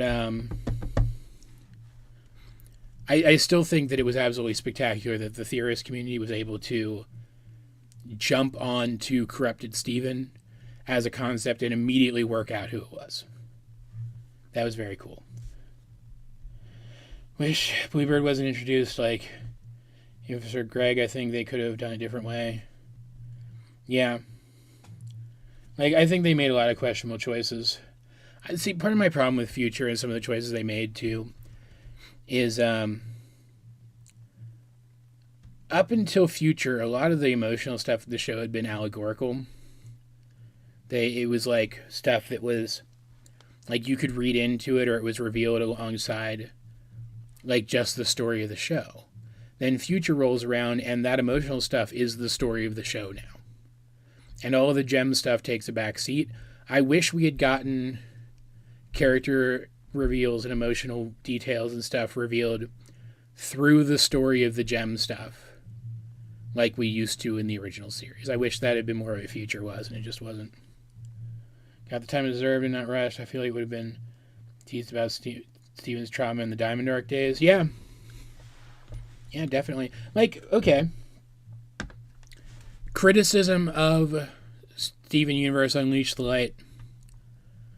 This is, like, it takes place during that time jump between the original series and the movie, but it definitely takes place closer to the end of that time jump than the beginning, because Steven has just about wrapped up all of the freeing gems things that he had done, that he had been alluded to doing at the beginning of the movie. He just has to free the courts of these 2 additional homeworld garnets. That's the plot of the game. That's the last thing he's got to do before he can move on. So we know that this happens. I don't mind the name volleyball. I think it's quirky enough, but I get it if you don't. That's like the last thing he's got to do before we're at the events of the movie. Theoretically, like there's going to be a little bit more time, like a little more cushion time in there, but more or less that's where we're at. And even in the movie itself, to a point, he still feels like the same character. like, some of the emotional stuff is alluded to. But, like, especially in the movie where he realizes that happily ever after just isn't a concept he might ever experience.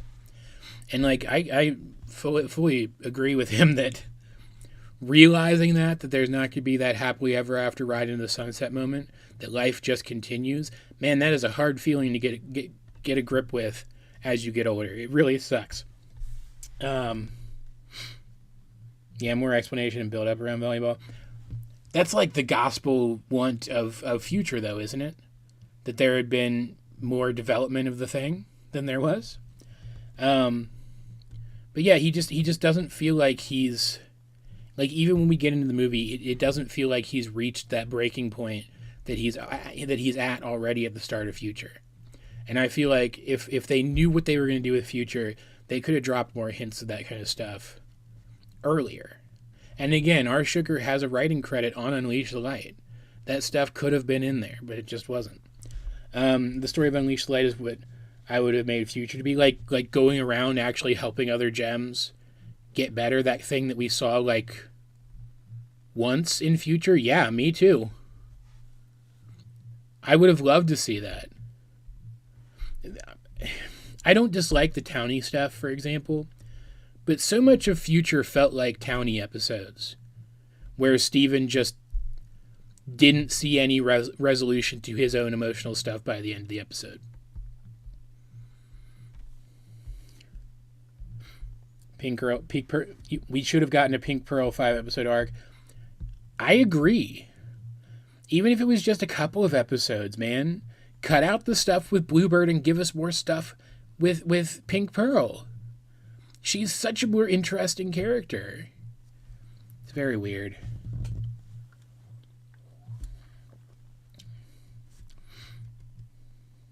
Yeah. Well, I mean, it's not exactly a loyalist, but the plot of Unleash the Light is that what were they? Diamantoid and I don't remember. They were two different kinds of garnets. Wanted to keep doing things the way that Homeworld did, and saw that the fact that the diamonds had given that up as a sign that someone else should step up and take leadership, and they were going to take it themselves. Like, that's the kind of thing I would have loved to see. And Bluebird seemed to be hinting that would happen. That we would see something like that. And it just was never followed up on. Which the Townie episode is more valued into with the main gem story. Yeah, like, I still think the best Townie episode in the entire show was Lars and the Cool Kids. Because it did that.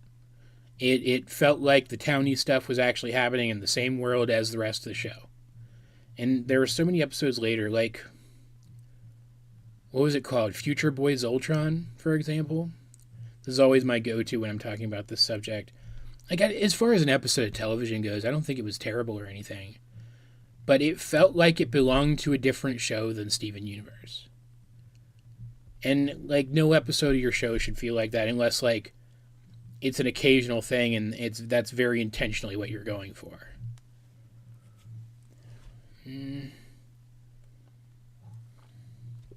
Yeah. Peeps. Pink Pearl. As Peeps, I like that.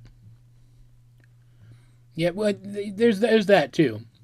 The Townie characters were great. Like, don't get me wrong.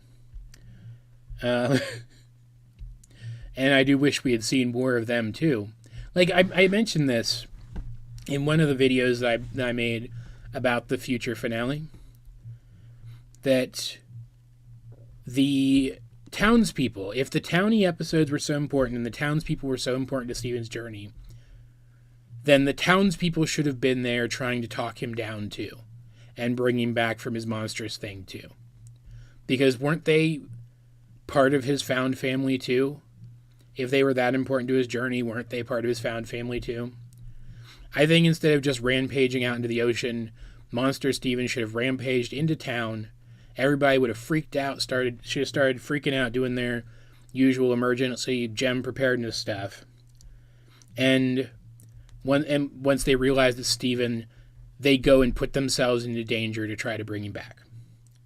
It would have made things so much better, and yet none of them are there. They're just not there. They're not involved in the finale at all. It drove me nuts.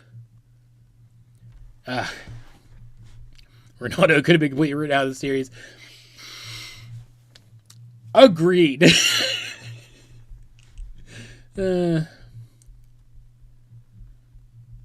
Yeah. All right, let's continue with this because we only have a couple more videos to go through. Yeah. Yeah, we have like this and 2 more videos to go through. Just the episodes in which we have actually seen Pink Diamond, in more than just a silhouette. And just to be super fair to the crew, I'm not even going to cite the fact that even if there is a logical in-universe reason for Pink Diamond's mural to look so different than her actual design, it is still an example of the crew retconning the visuals of the show. True. I'm just going to set that off to the side and not mention it again. Yeah, okay, that's a good point. Nathan, my main issue with Ronaldo is that the show never did anything with him, except made him the butt of several unfunny jokes. If he had reunited with Lars, and they had done more with the concept of them being old friends and having this history with each other, and they'd actually done something with Ronaldo to develop his character and by extension develop the character of people around him, it would have been so much better.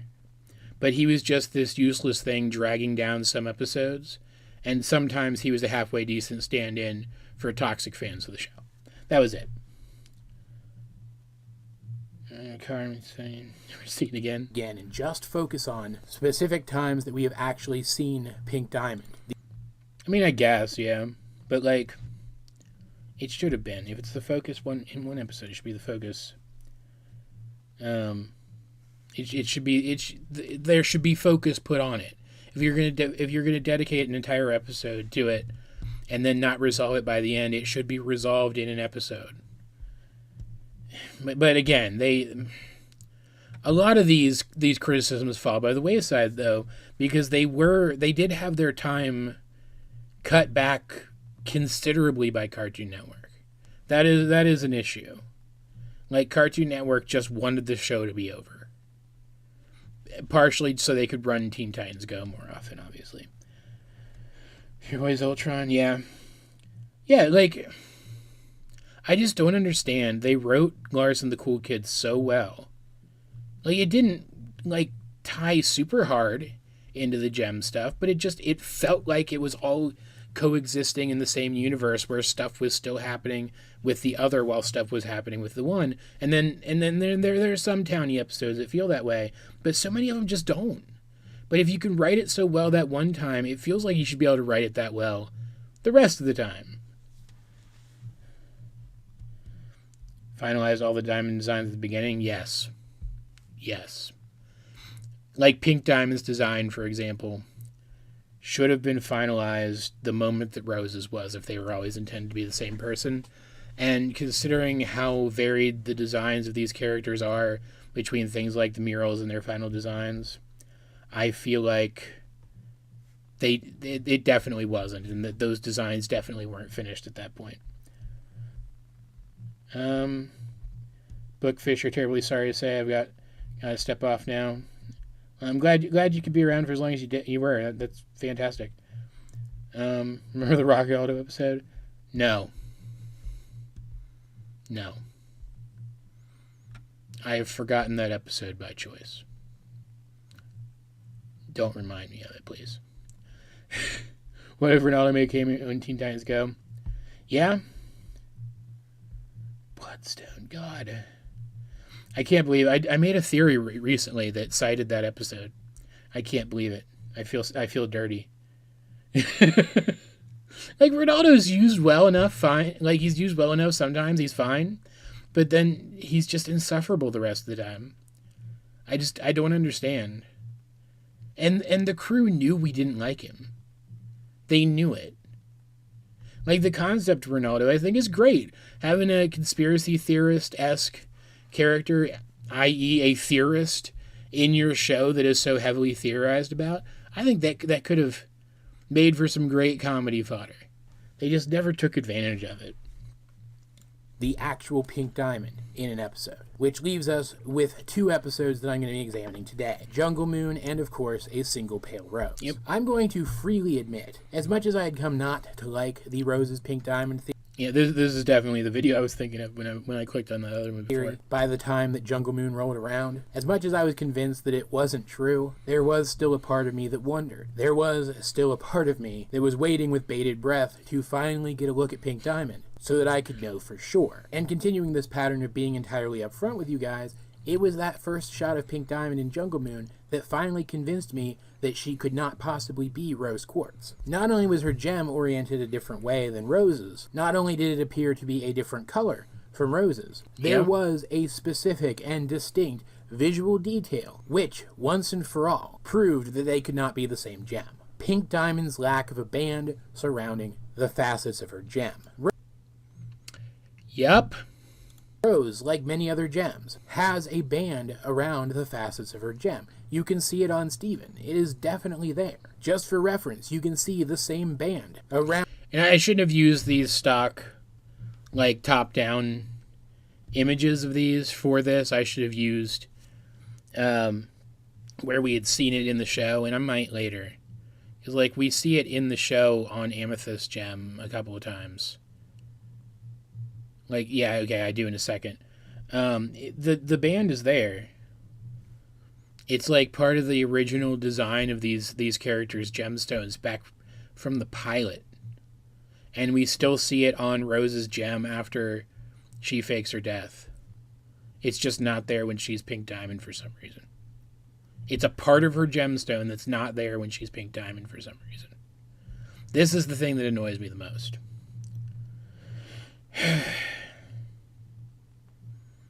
White barely reacting, although Steven trying to kill her just bugged me.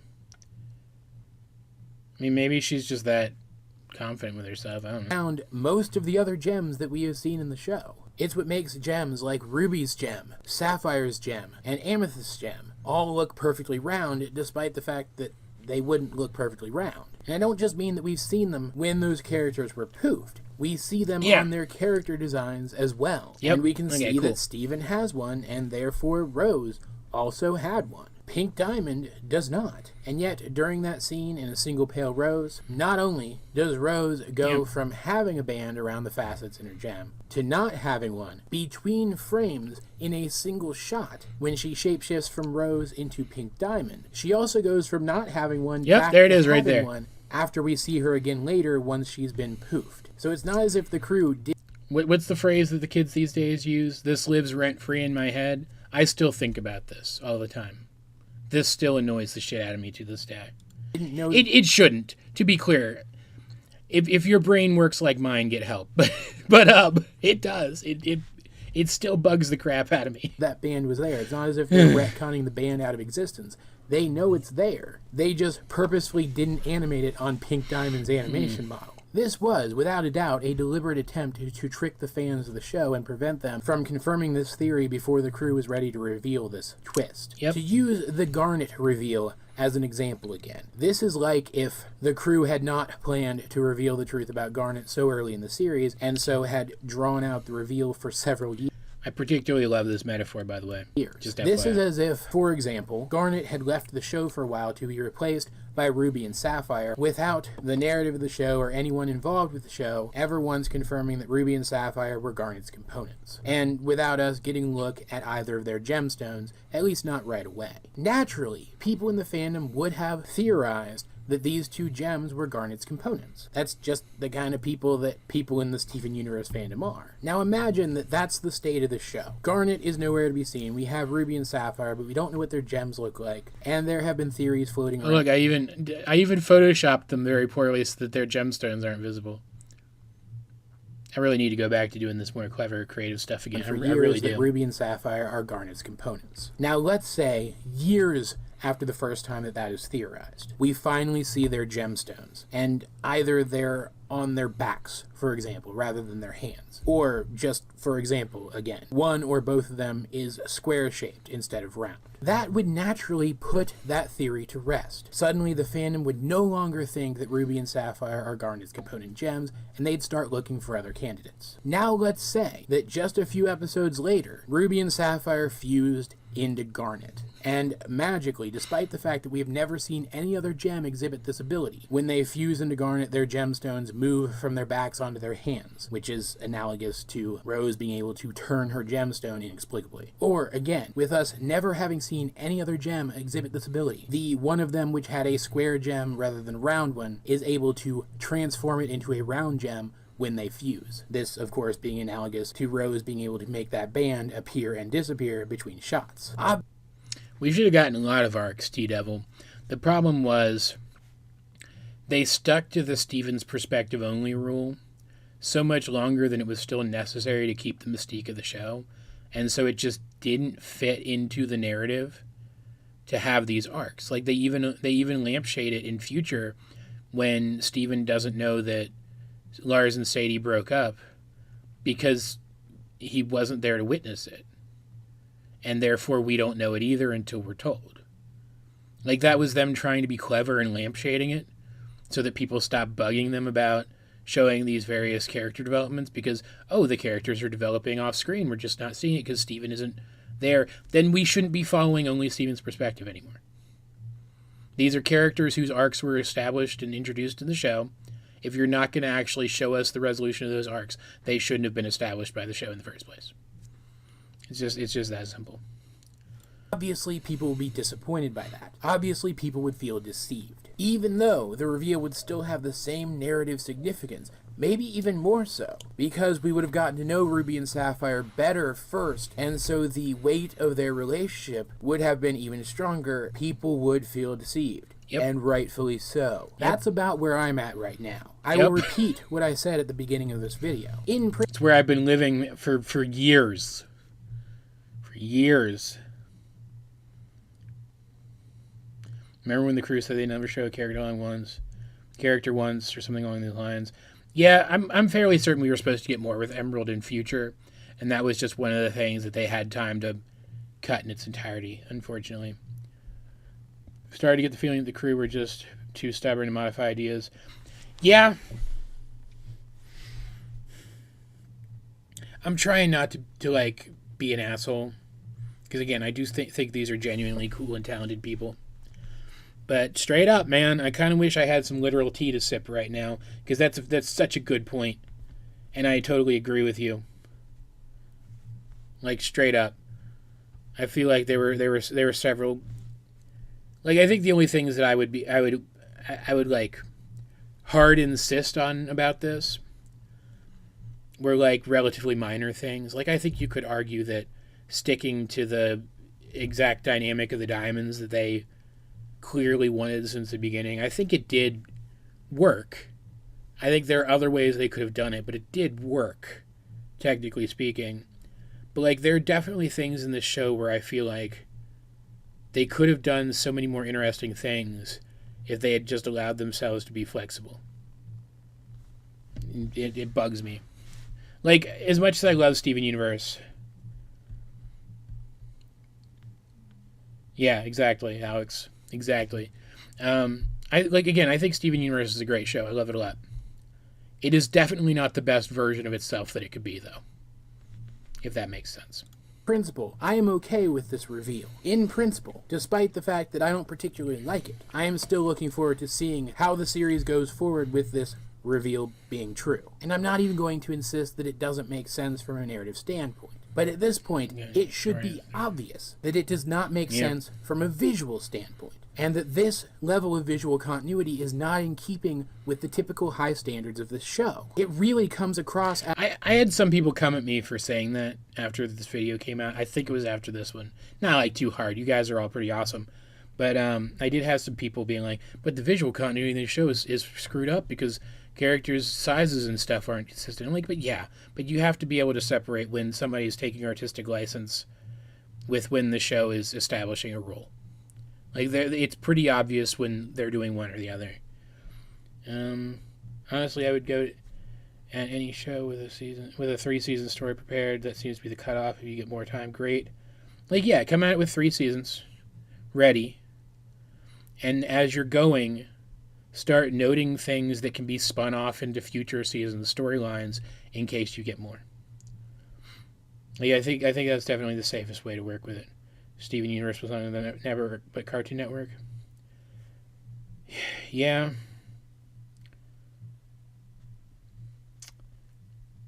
Yeah. I mean, that's something. But yeah, I get what you're saying. Like, for example,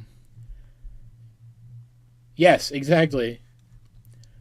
The Owl House just recently. There's a petition out. There's a petition around right now. If you go to my latest Owl House review of Through the Looking Glass Ruins, the pinned comment, I believe, still has a valid link to it, but it's going around to give them a proper 3rd season because, what's her name? Dana Terrace did come at the show with a 3-season story plan. And they're not giving her the 3rd season that she had reason to believe based on her communications with Disney that she was going to get. So let's try to fix that if we can. Let's try to give her the time she needs to finish it out. But, like, yeah, if Steven Universe were on a different network, it probably would have gotten canceled after 3 seasons or something, right? Yeah. If you guys haven't been watching The Owl House or haven't been watching my reviews of The Owl House, like, as much as it pains me to say this because I like money, my reviews are less important than the show itself. You should be watching that show. It's very, very good. Like I said a second ago, I don't feel like Steven Universe is the best version of itself that it could be. But as of the 2nd season of The Owl House, I definitely feel like The Owl House is the best version of itself that it could be. Like, it's that good. Yeah.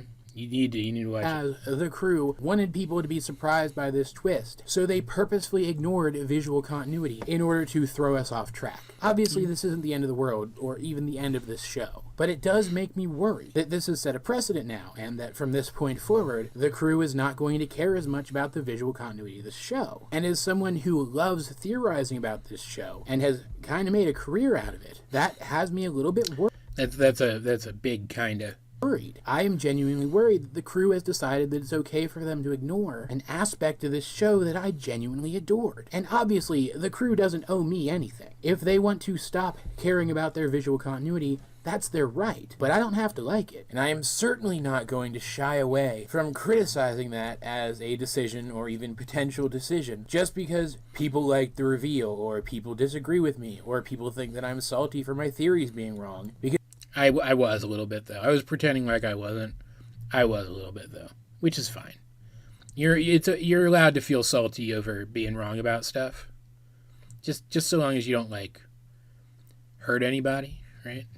Because even assuming that all of those things are 100% true, this is still a valid criticism. Yeah, I hope so, man, because if the Owl House Season 2 comes along and is like, oh shit, I'm going to be one of the best seasons of television ever, only to get ruined by a shitty 3rd season, I'm going to riot. And by riot, I mean yell about Disney to my friends and family a little bit. But you get my point. Criticism. It is a valid criticism to say that if the crew stops worrying about the visual continuity of the show, it will be a mistake. But the visual continuity isn't even all of the ways that this reveal doesn't make sense within the continuity of the show. There are actual narrative details that don't really make sense either, which is what I intend to talk about in next week's video. I don't even feel like I have to ask you guys what... All right, let's just jump to that one then. You're late. That's okay. It'll be... The vibe of it will be up. I'm almost completely young. That audio is very different there. Again, me being creative again. Look at that. I'm impressed with myself. The VOD will be up, and this will be up in the Revisi-Verse playlist, too, after the fact. Hope we don't repeat Star versus... Like, I'm not even going to say I adored Star Versus. It was a very good show, but there were definitely episodes of that show that I will never watch again. And even after watching them the first time, I had no desire to ever watch them again. But man, yeah, that had one of the worst finales I've ever seen. so bad. It just did whatever the hell it wanted. God. Uncluttered my brain, which means pretty soon I'll have room for I must have been sick when I recorded this one. all the stuff that should be here, like cute puppies and like I can hear the mucus in my sinuses. I'm gonna run this back. I actually like this. I like this intro. Brain, which means pretty soon I'll have room for all the stuff that should be here, like cute puppies and Melissa Fumero, and thoughts on upcoming reviews. But between scripting out next week's theory video and the work we're going to be doing... Do you remember when I was reviewing the 4th season of Star? Sorry, this is totally off base. Starverse is a good show with some worse filler. Yeah. Yeah. Remember when I was reviewing the 4th season, though? And I was trying so hard to justify the terrible decisions they were making? I feel like I was in denial for a very long time. This video today, there is I also, I'm sorry, again, the last thing about Star, I promise. You guys could keep talking about it in the chat, that's fine, but this is the last thing I'm going to say about it. As much as I like their dynamic as friends, I still don't buy that Star and Marco were that interested in each other as a romantic couple. I still don't buy it.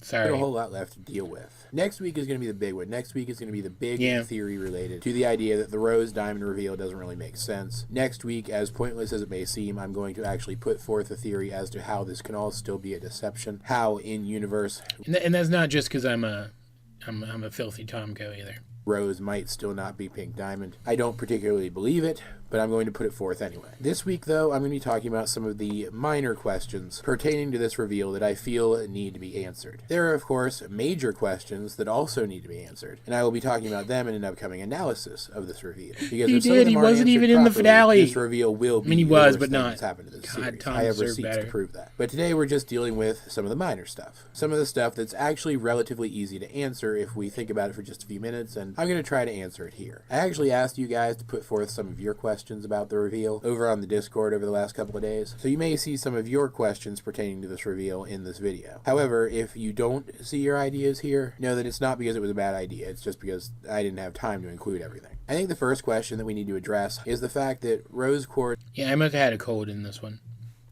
Like a really bad one. Like usually I can sound semi-normal with a cold, but it must have been really bad in this one.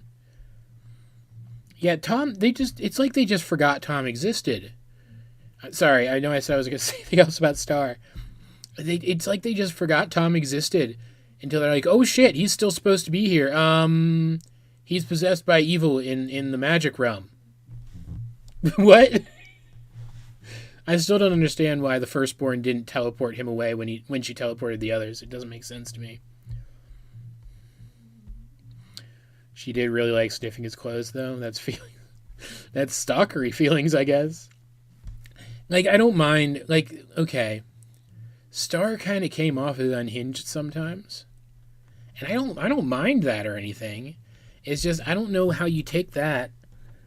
Which, it felt like if they did end up in a relationship, it would be like a goofy one. But instead, they end up in a relationship and it saves the universe? That just didn't work for me. I'm sorry. And Pink Diamond look enough alike for this to work in the first place. They have similar enough color schemes that it is relatively believable that Pink Diamond could shapeshift into a rose quartz believably. And the front of a rose quartz gem looks like the top of a Pink Diamond gem. This is a pretty convenient coincidence. And while it is possible that Pink Diamond designed the rose quartz gems with this in mind, that she specifically created them so that the identity rose quartz could act as an alias for her, this would seem to suggest planning which took place either as Pink Diamond was first forming her colony or before.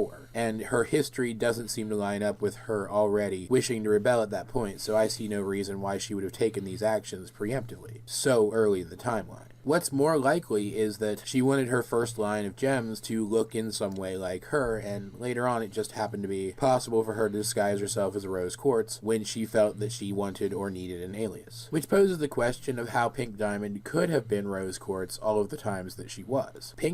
I get that. I get wanting them to be together. Like, I think what they were going for with the Star... Again, I apologize. Last thing again, I promise.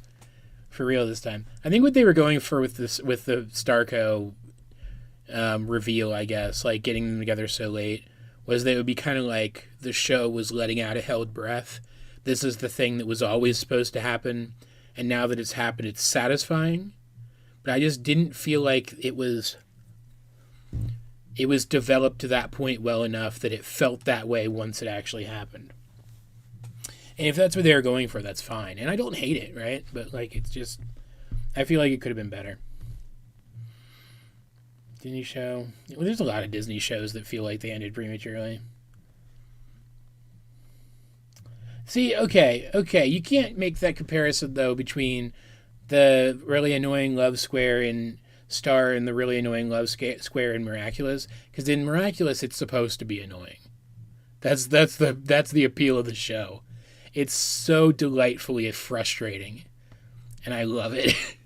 the love square in Star was supposed to be shipper bait, and I guess it is in Miraculous too. But like, Miraculous is just trolling us. Miraculous is a troll. The whole show is a very entertaining troll. You have to understand that.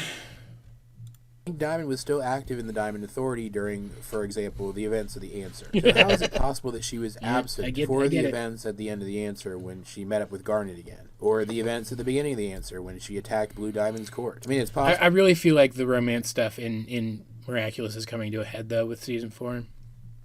I'm definitely wrong. They're definitely going to find some way to keep it going even longer and make me hate life, the universe, and everything. But, you know, maybe they won't. Just have them reveal their identities to each other. God damn it. Seriously. Well, that Pearl could have played the role of Rose. No good reason to keep it going anymore. Not for the fact that Pearl was with Rose when those things happened. This is the first one that I don't really have an explanation for, and I think the show needs to explain it. Like, it's possible that she just pretended that she was up on the moon base and didn't want to be disturbed during those times. And if we don't get an explanation for this, it's not going to break the show or anything. But I still would like an answer to this question. There's also the question... Want an Lapis Peridot and Bismuth spinoff? Yeah.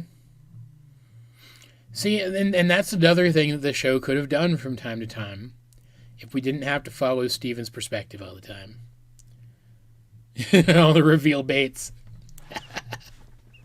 Miraculous is the one show that I can say in the same breath, I love Miraculous, fuck Miraculous. Everything Miraculous is going on, confirm. Yeah. Which Miraculous would I want to use? I answered this once, fairly recently. There's a dog Miraculous. I want the dog Miraculous just because I love dogs, but probably the snake, because I feel like I'd be able to get a lot of mileage out of that one, and I'd be pretty good at it. Semi-reveal at the end of the season. You know what I'm thinking they're going to do? Like, I think this is genuinely a thing that they might decide to do. I think Adrian's going to find out about Marinette's identity before she finds out about his.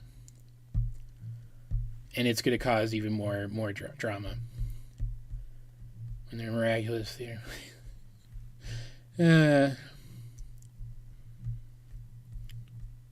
Yeah. They're doing a Fairly Odd Parents reboot with no Timmy Turner. Why? Like, I could definitely see a universe where we have the same fairy characters but no Timmy, but why? And why not just let that franchise die already? It's been resurrected, like 3 times at this point? Just let it die.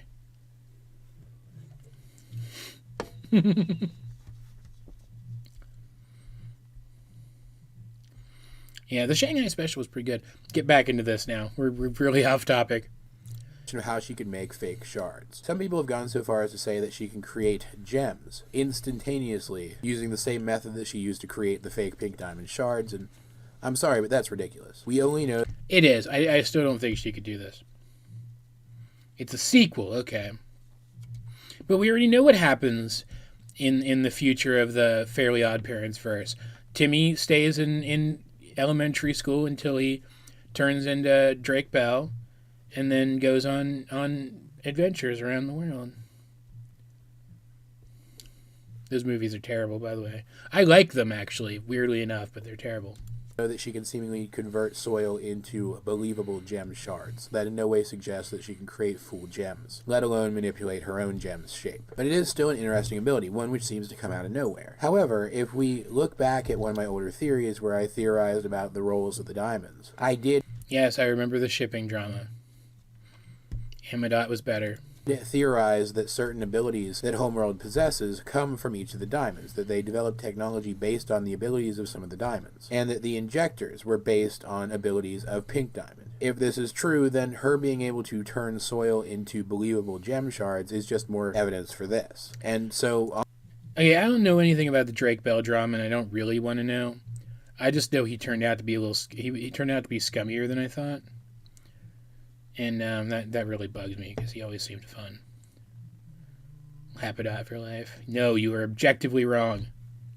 I'm kidding, obviously.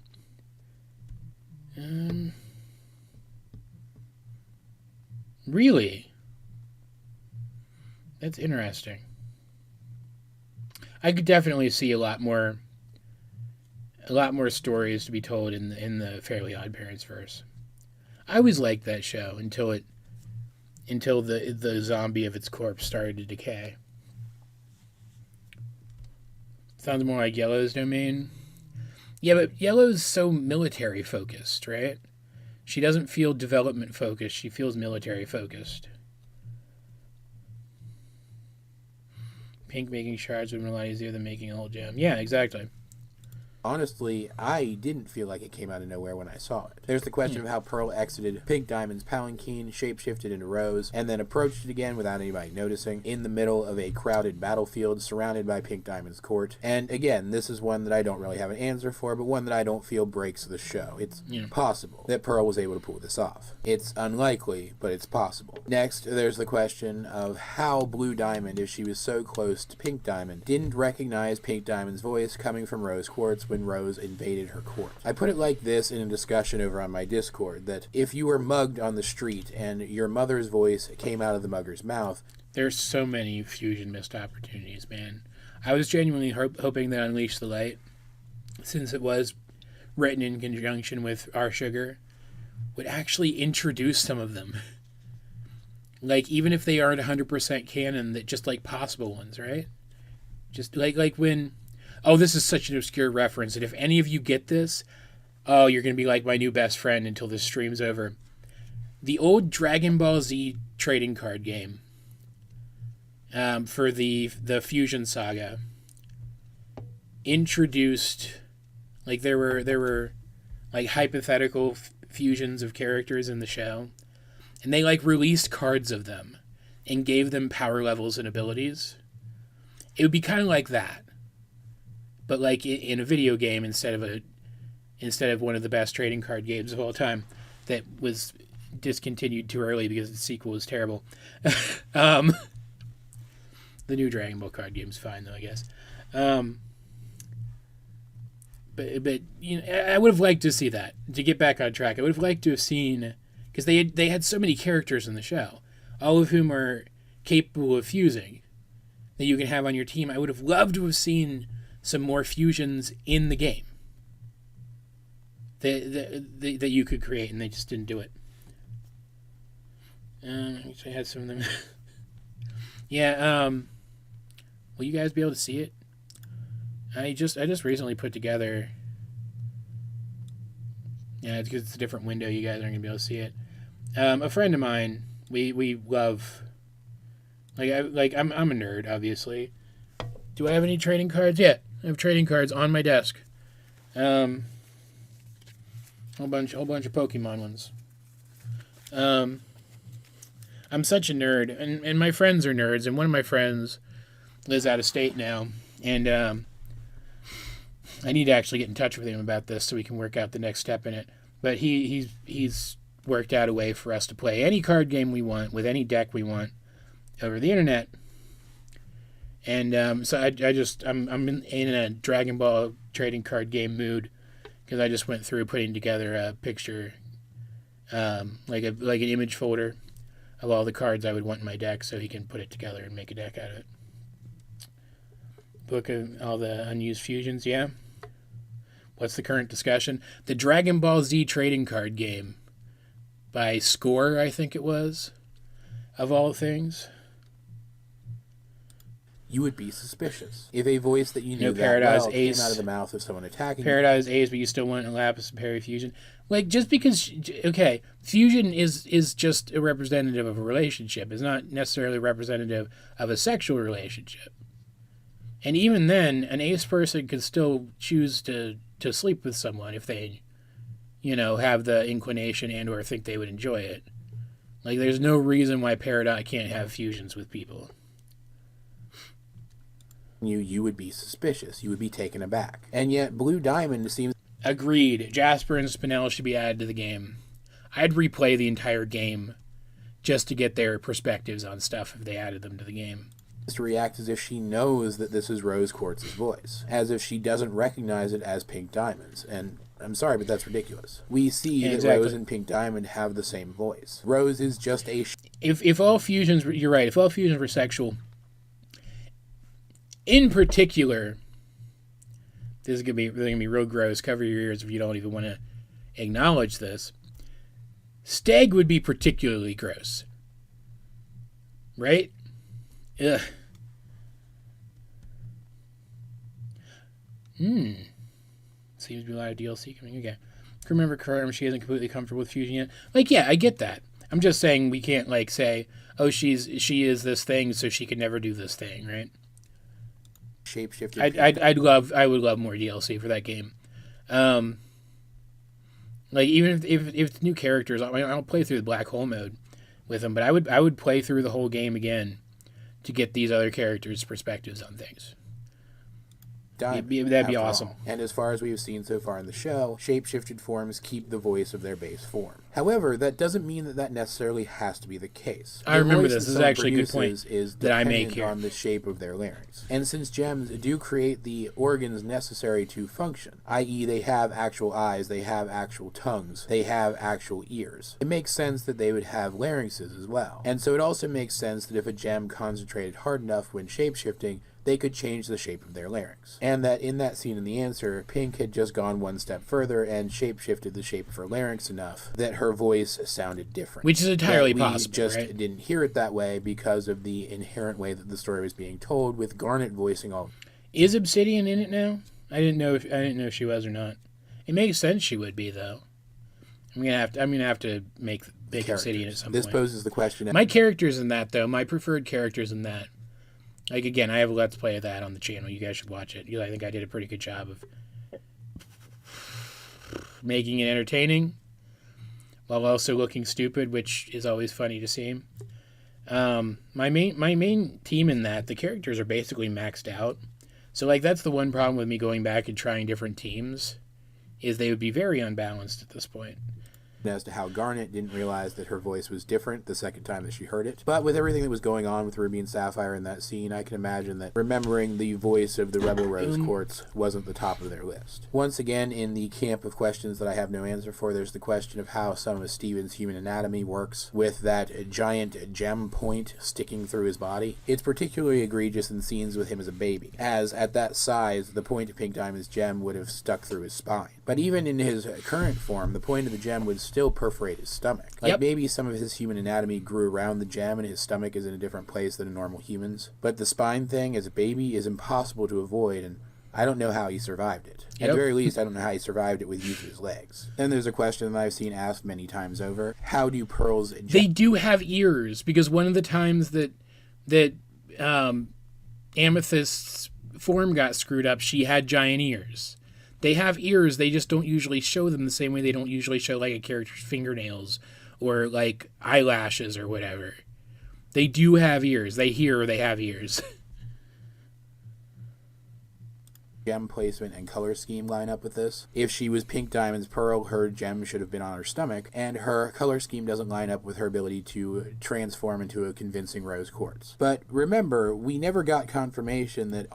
I don't see why Steven wouldn't be able to fuse with more than one human at a time. His body's, like, adapted itself to be, like, to make fusion compatible with humans, right?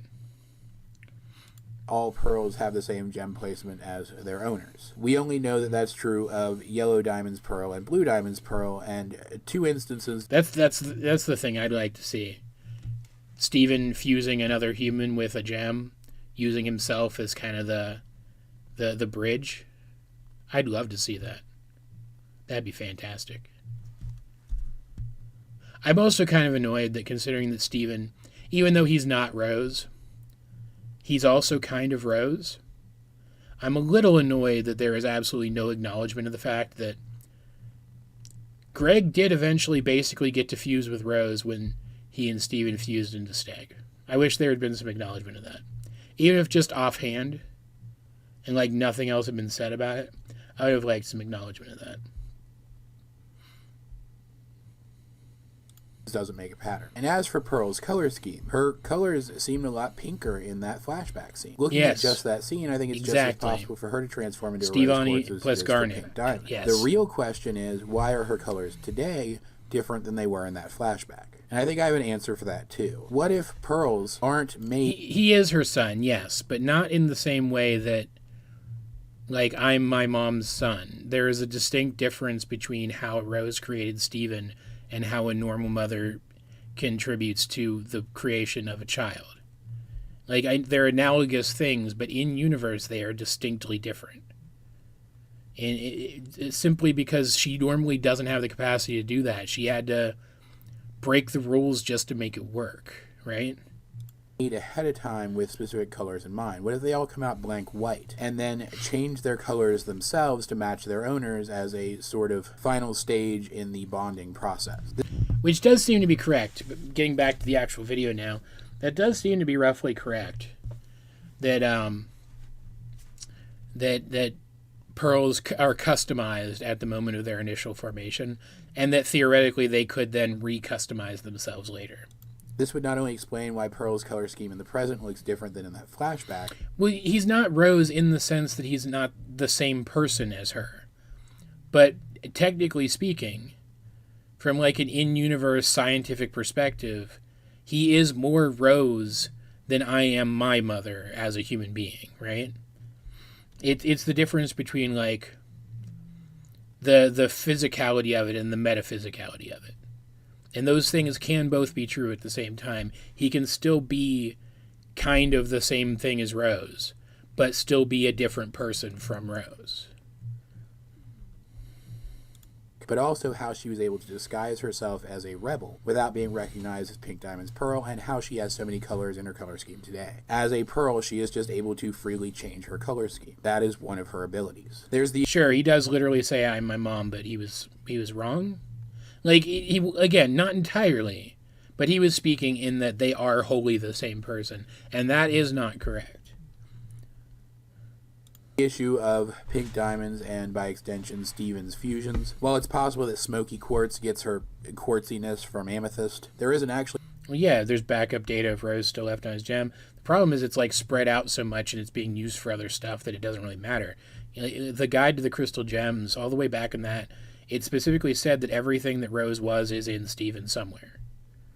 Like, all of that information that made her is part of him now, every bit of it.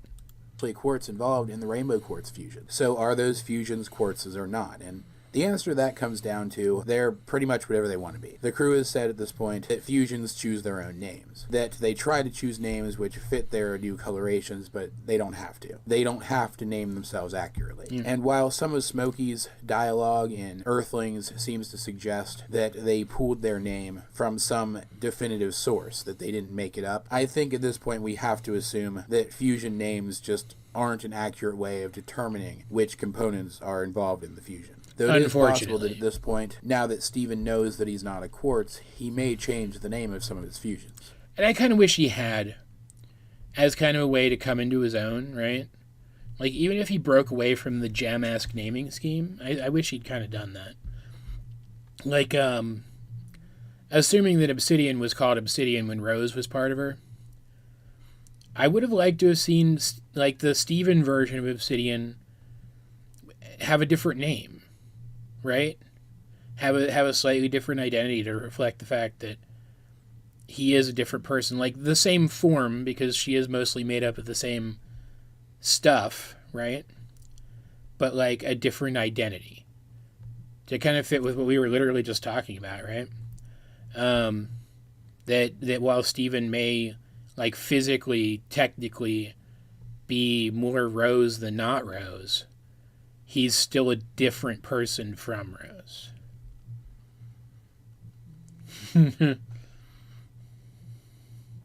Yeah. That's one of the most disappointing things about Steven Universe, I think. And like we've got a comment here that like specifically like perfectly encapsulates this. And it was talked about earlier with like, oh, I want a second Crystal Gem Team spinoff. So many of the characters in this had so much potential for so many stories. Like up to and including, I think whole ass spinoffs about some of these characters would have worked. Like a Lars of the Stars spinoff. And we not only didn't get those things, but we didn't get complete development for the characters in the show that they were introduced in either. Right? I think that's we were talking about this way earlier in the video, and I think that kind of encapsulates the whole thing, right? Hello. And I am really like we still got people if that showing ends up. Being the case. Let's round this off with a couple other questions that I think we need the answers to that I don't have answers for. Why was Yellow Diamond acting so suspicious at the trial if she wasn't involved in Pink Diamond? I mean, we did see natural variants of some of the fusions if you include the games. The villain of the second game was Hessonite, who was a Garnet, and the villain of the third game, Unleash the Light, was a pair of Garnets. Diamantoid, and again, I can't remember what the other one was called, unfortunately. Yeah. His death. Why didn't the crew establish some of these seemingly additional powers that the diamonds possess, i.e. the seeming ability to shapeshift perfectly over long periods of time that they don't share with other gems? Why didn't they set the... Yeah, the games are definitely worth checking out. Like, the first one is fun, but you can kind of take it or leave it story-wise.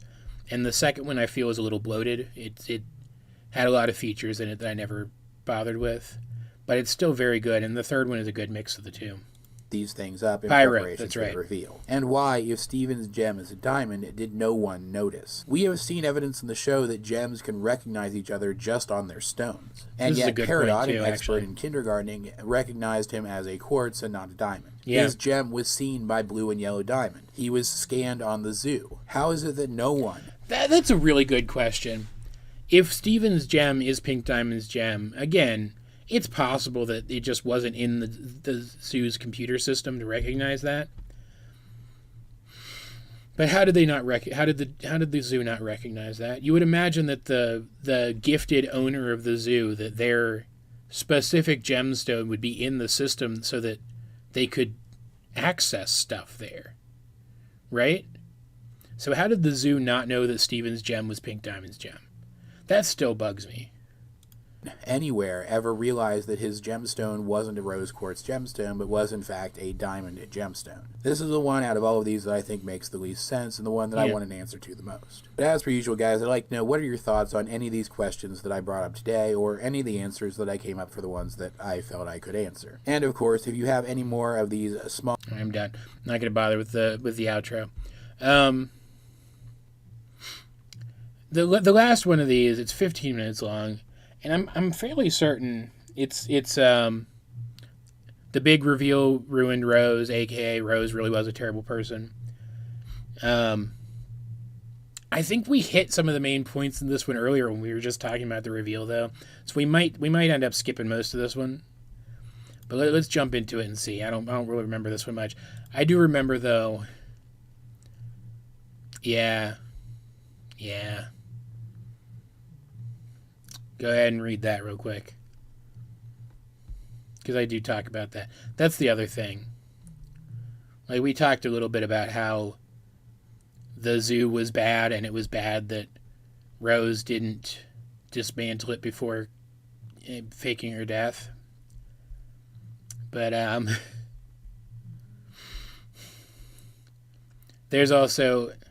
I'm gonna skip this video. I apologize. I'll scrum through it a little bit because I don't want to get into this too much, because it is a very sensitive topic. But the subjugation of the people on on the zoo was very, very rapey. Like, using them as breeding stock was sexual assault. And that's my main issue with her not taking it down, her not bringing everybody home and shutting the place down. Because again, even if it was in character for her at that point to not think much of humans and their rights, that doesn't make it any better, right? I also talk about this one, if I'm not mistaken, about Rose asserting her will against Pearl to not tell the secret. And I still think the visual evidence in the show supports that interpretation of things. But the crew has come out and said that they never actually intended for that to be the takeaway, and that Pearl was supposed to just be keeping the secret because of her respect for Rose. And I'll give them the benefit of the doubt and assume that was always their intention. I revisit this video surprisingly often. It's interesting how a reveal of this nature had such a cataclysmic effect on Rose's character. And, like, I definitely feel like maybe they underestimated the specific impact of some of these things when they were creating her character, but I do feel like this was intentional. Because it was mentioned earlier by somebody in the chat, I can't remember, I apologize, that Rose's character development happened in reverse. We saw the worst of her after we saw the best of her, so it feels like she got worse when she just didn't.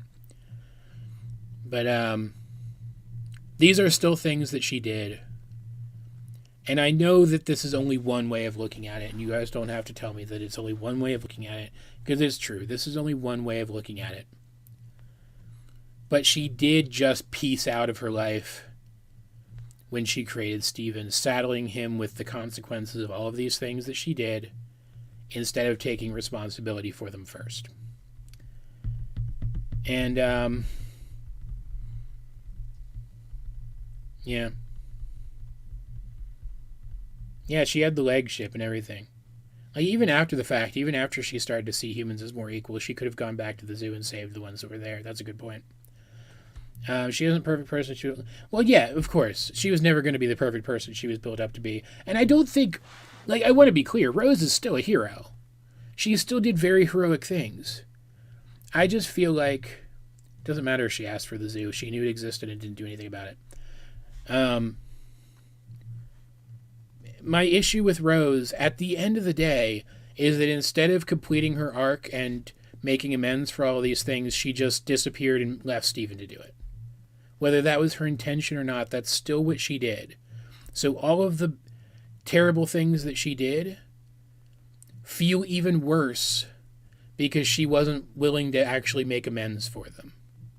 Or if she was, she didn't bother to do it before she disappeared and left this innocent child in her place.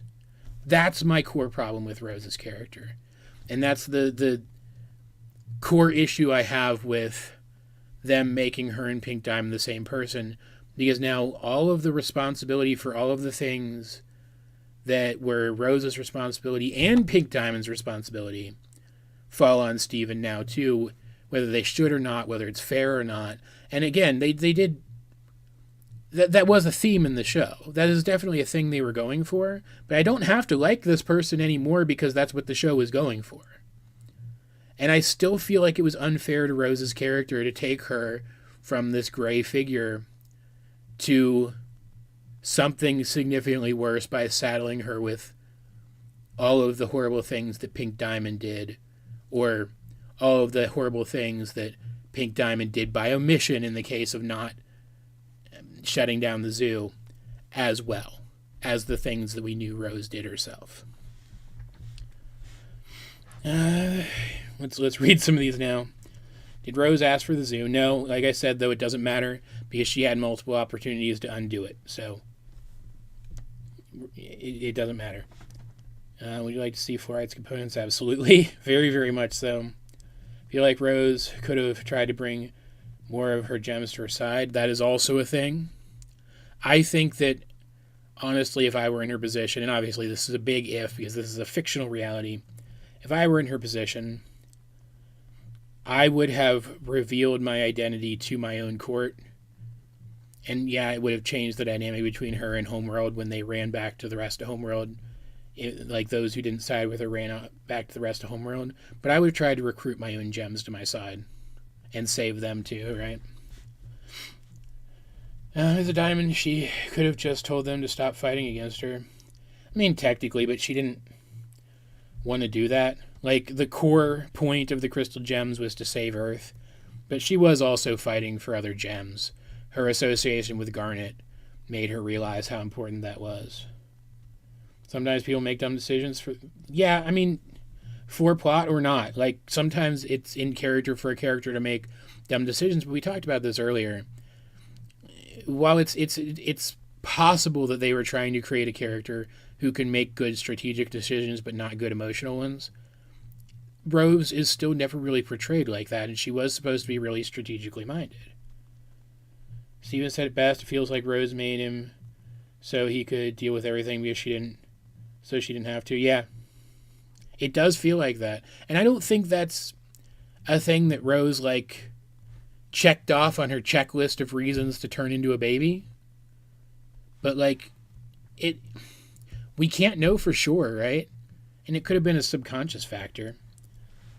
Yeah, Rose was the only character that never got a chance to redeem herself. But when the reveal was first shown, I've seen people argue that Steven himself is Rose's redemption. But that's... I get that Steven's just a character, right? But that is not fair to do to someone, even a character in a story. And the only reason that works is because they address it later. They address how unfair it was later when Steven's trauma starts to come up. Like, I don't think it makes Rose a better person in universe that she used Steven for her redemption, or that Steven proved to be her redemption later on. She is still a bad person for that, and I cannot stress that enough. If Pink just told her court to fight for Earth, it would be her versus the other diamonds. I feel like Yellow and Blue wouldn't disobey White. See, that's the other thing. I think Blue might have sided with Pink. Like we see in some of the Change Your Mind flashbacky stuff, that Blue was already questioning things because she already didn't like the way that Pink was being treated.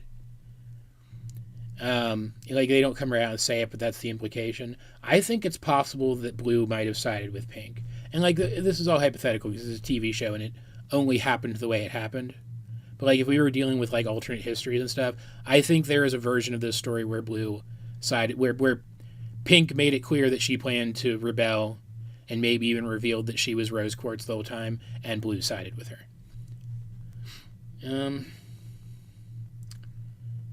Just quarter toward Yellow and White could KO everyone. I mean, that's what White did already, though. Like, White showed up and they did the big corruption wave thing. That's what happened anyway. It might have just happened a little sooner, and it might not have happened because Rose would have had an entire army backing her, as well as all of the gems that she freed over time. If I was Pink, I never would have turned Rose and would have convinced my gems. See, I still think the Rose Quartz thing, like the initial idea to try to create the character of Rose Quartz, the rebel soldier, the rebel leader, to try to convince Homeworld to give up on this one planet because it's more trouble than it's worth, was not a bad plan in and of itself. It was just that Rose seemingly took it too far by killing off Pink Diamond when she still could have made use of that Pink Diamond identity to get more done. I think it's interesting because Rose was ruled mostly by fear. That's true. She was very afraid. Didn't want to face the other diamonds. That's the thing, though. She did. She did face the other diamonds. She just created Rose to be a scapegoat so that there would be fewer consequences to herself. And again, that is a smart idea. That's a smart play. It means that she doesn't take so much heat by confronting them, because there's also this other person who's confronting them worse. But she did still confront them. And that's why I think it was dumb to kill off the Pink Diamond persona. because she could have continued to do that and continued to make progress in that way. But I do get that we can excuse some of her stupid decisions by saying she was just afraid to do more or to do things differently. That does make sense. I don't think that tracks for things like the zoo, though. And I still hold her responsible for not shutting down the zoo.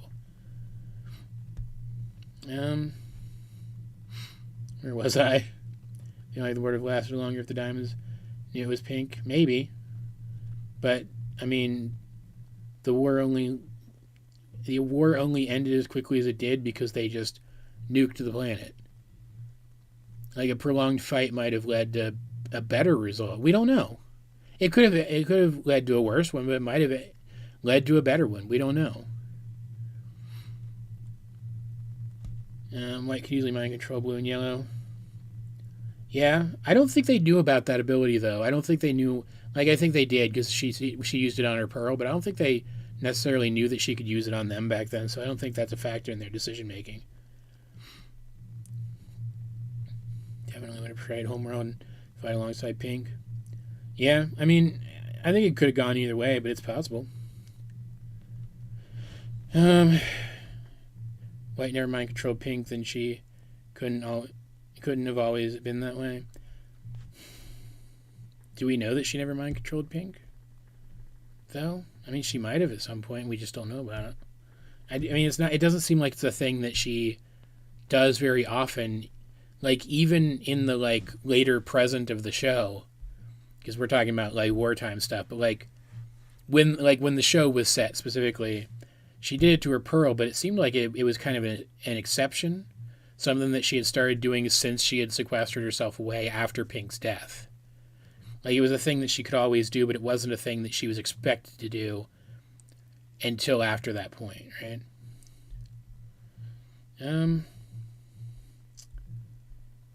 White never mind control Pink. She must have respected the others at least a little bit more. I don't know, maybe.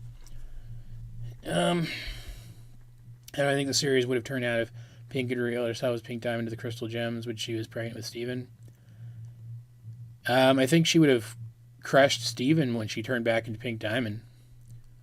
Assuming that she could have concentrated super hard and kept that from happening. I think we would have seen at the time, I think there would have been a similar backlash to the one that there was when her identity was revealed in the show proper. The characters would have worked through it in a similar way. Amethyst, I think, would have had a harder time with it back then. Or she would have seemed to have an easier time, but it would have actually weighed on her a lot and she would have had to deal with it later. And then the show would have continued as normal. But Steven would have known that his mom was a diamond from the beginning, because why would you hide that at that point from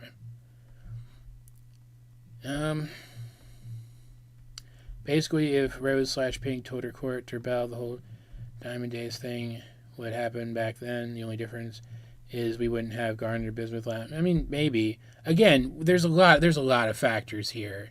There's a lot of variables. We can't know anything for sure. It's all just speculation. I'm just saying that's the decision I would have made if I were in her place. I'm not saying it would have been a better decision. I just think that's the choice I would have made. Pink Pearl to teach Pink a lesson, yeah.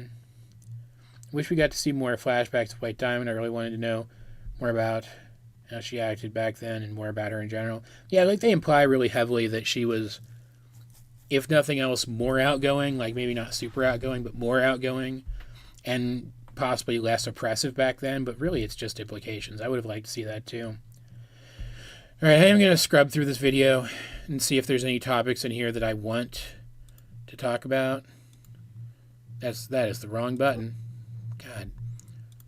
Right away to make it clear that regardless of how you feel about what I have to say in this video, the title of this video, at least the title on the cover of the video, is justified. Rose Quartz really was a terrible... I'm so salty in this one, though. Like, I still think this. I still don't think Rose was great overall, but, like, I was real mad about the zoo thing more than anything.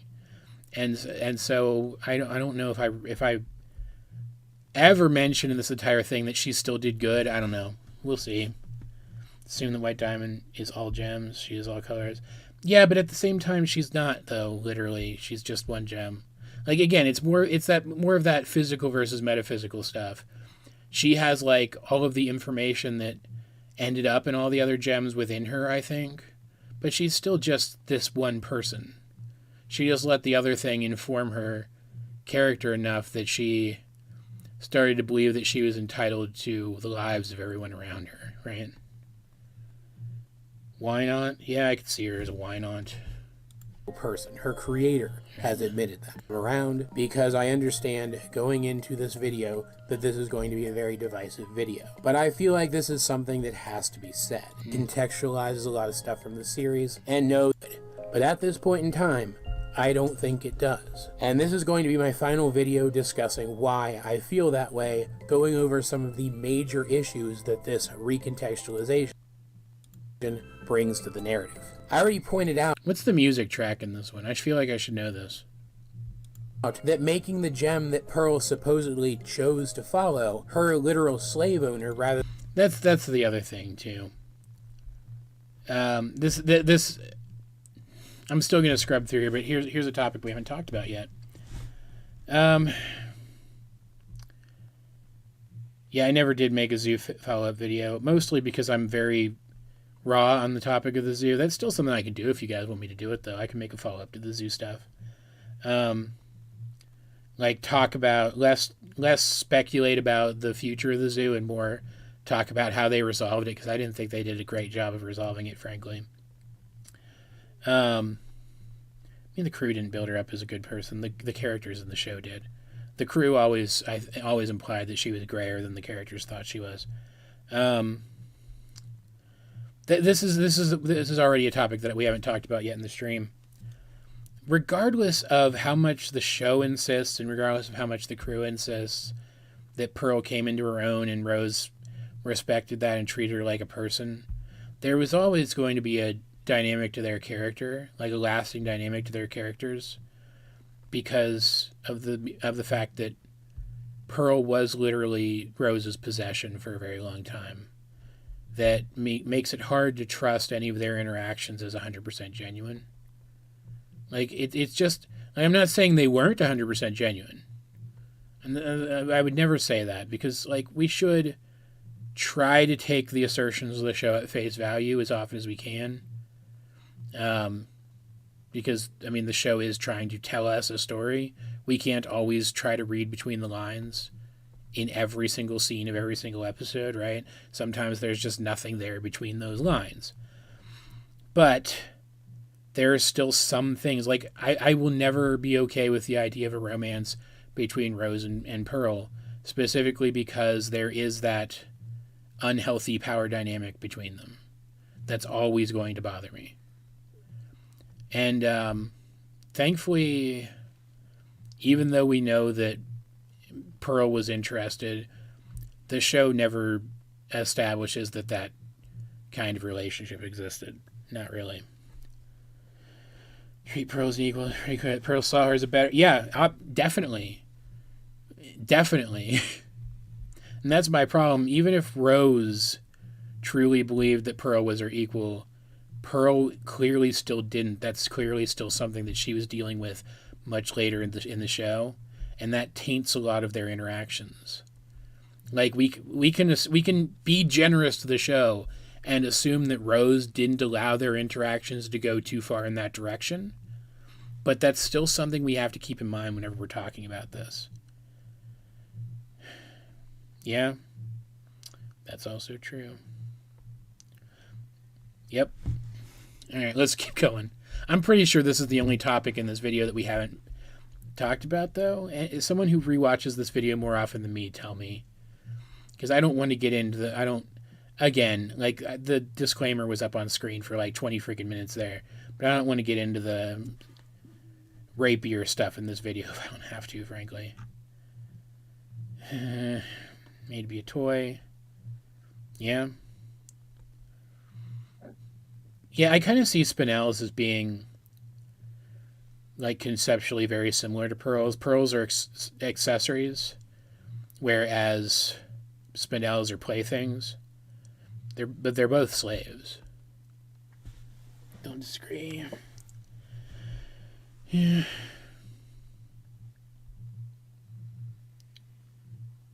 What happened with Lapis and Peridot? Why did they reform off screen? Because Steven wasn't there.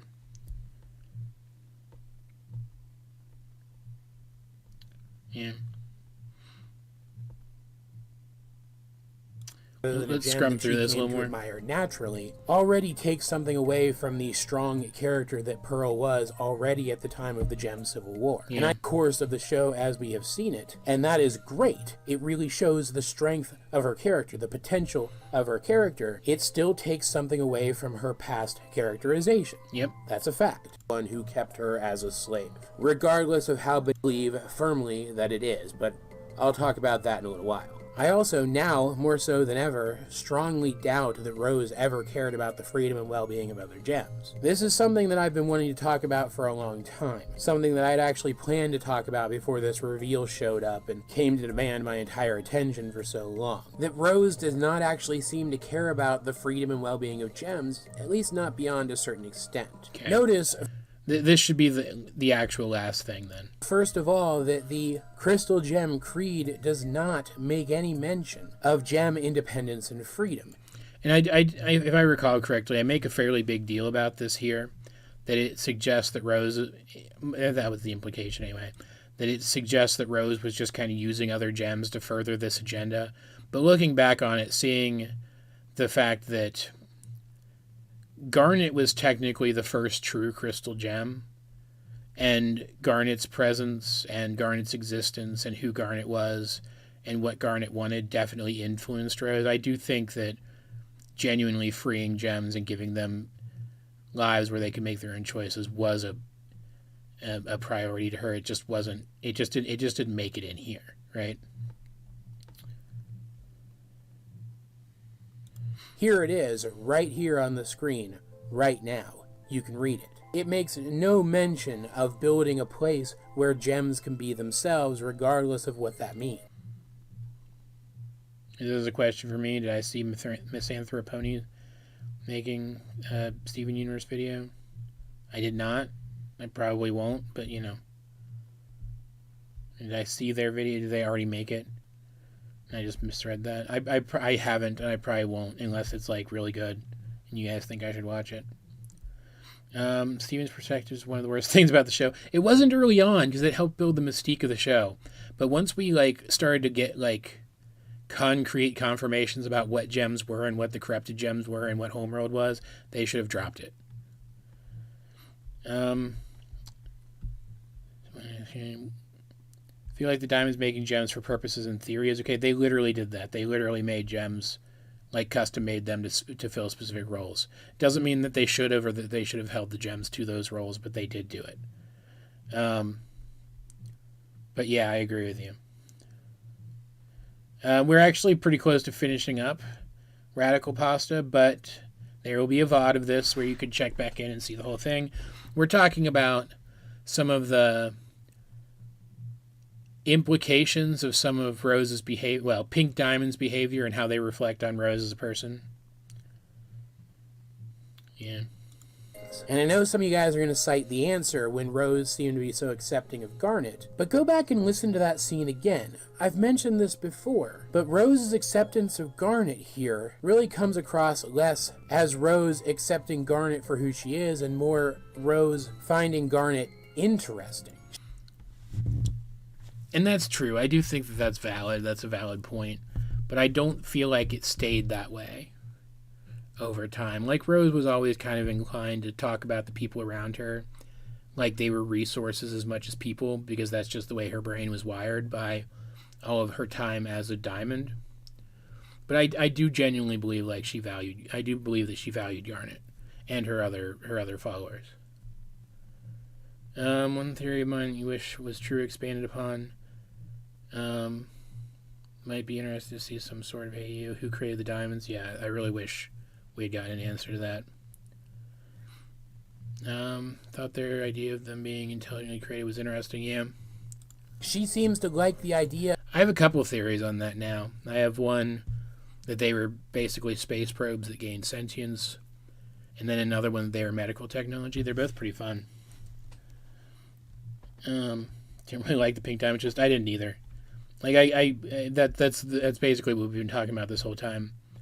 It was fine from a narrative point of view, but I still feel like they could have done something way better. Most of the things planned for the show was cut thanks to Cartoon Network not being pro LGBTQ+. Yeah. Unfortunately. It's like, okay, let's talk about Legend of Korra for a second. And then we'll finish this section of the video and we'll probably sign off for tonight. Because we've been going for almost 3 hours, and this is one of my longer streams. It's been very fun, don't get me wrong, but it's getting late and I have editing to do. Let's talk about Legend of Korra for a minute. There are kids nowadays who grew up with Steven Universe and are watching, like, The Owl House now, for example, who don't see how groundbreaking the rep in Korra was. Like, you could argue whether or not it's, like, hardcore canonized, but the canonization of Korrasami at the end of that show, it doesn't feel like a big deal to them because the stuff they've been getting today, even if there is still executive meddling that keeps it from going as far as the creators intended, feels so much stronger. But, like, people who look at Steven Universe and see it as being so much more substantive than that don't understand that even it was significantly limited. And the stuff we're getting now is even less limited because each one of these is a stepping stone. Each one of these shows has sacrificed a bit of its quality and a bit of its potential storytelling in order to create the groundwork for future shows to be able to do better. And I would love to see a version of Steven Universe that wasn't hindered by its network the entire time because of bigotry. But at the same time, I appreciate so hard that Rebekah Sugar and the rest of the universe kept going. Crewniverse, I think I said Qniverse, kept going in spite of that in order to be one of the foundation stones for others later. I think that's very heroic. Remember when Lion was Pink Pearl? I was always right about what Lion was, man. Always. Korra crawled so Steven could walk so a house could run. Exactly. Thank you, Nathan. I appreciate it. It's like the second time you've given me money today. Keep doing that, please. Yeah. Korra is a good show. Could have been better. Yeah. But it could have been better. It was a good show. I'm looking forward to talking about that in my Avatar review series. Remember people flipped out when they made Korrasami reveal at the end. In hindsight, the disdain was completely irrelevant, but the problem is, man, the thing that you remember most about any fandom is the shit that gets overblown because those people are loud. And it sucks. Care what anyone says, love Korra better than Aang. Yeah, I think I love Aang as a character, but I think she is a stronger character. I'm going to talk about, though, I have some issues with Aang's character. Like, not like his character, but like him as a person. There are some things I don't like about him as a person that I think are like genuine flaws that were intentional, but the fandom tends to overlook them. We're gonna get to that later. Hey, Quanit, how's it going? Let's finish this section. Yeah, Tumblr mutuals. Follow me on Tumblr. Everybody should be following me on Tumblr. I do very groundbreaking things such as repost pictures of dogs and rant about how terrible capitalism is on the same blog. Alex Hirsch just talked about how Disney blocked more LGBTQ rep in Gravity Falls, like he wanted some lesbians in the show. Yeah, I definitely see that based on the designs of some of its characters. The mouse didn't like that. You said your name right? Yeah. You told me how to pronounce it once. I remember. Yeah. Garnet remaining who she is, because she in this case being Rose, finds it personally interesting. Which may have been how things started, but I don't believe anymore that that's how they ended, right? I.e., her interest in Garnet being a fusion is selfish. It really comes across as selfish. Yeah, that's a good point. And I'll admit that one of the things I dislike about The Legend of Korra, and some of the lore retcons they did in that show. Like, I find them genuinely annoying, but, like, they facilitated the fact that Legend of Korra was a character study of this one character, whereas Last Airbender was more of a sweeping epic, right? Still need to watch Avatar. It's so good. Like, people dislike Legend of Korra because it kind of steps on the show's lore in a couple of places, and they don't feel like the characters ended up where they should have.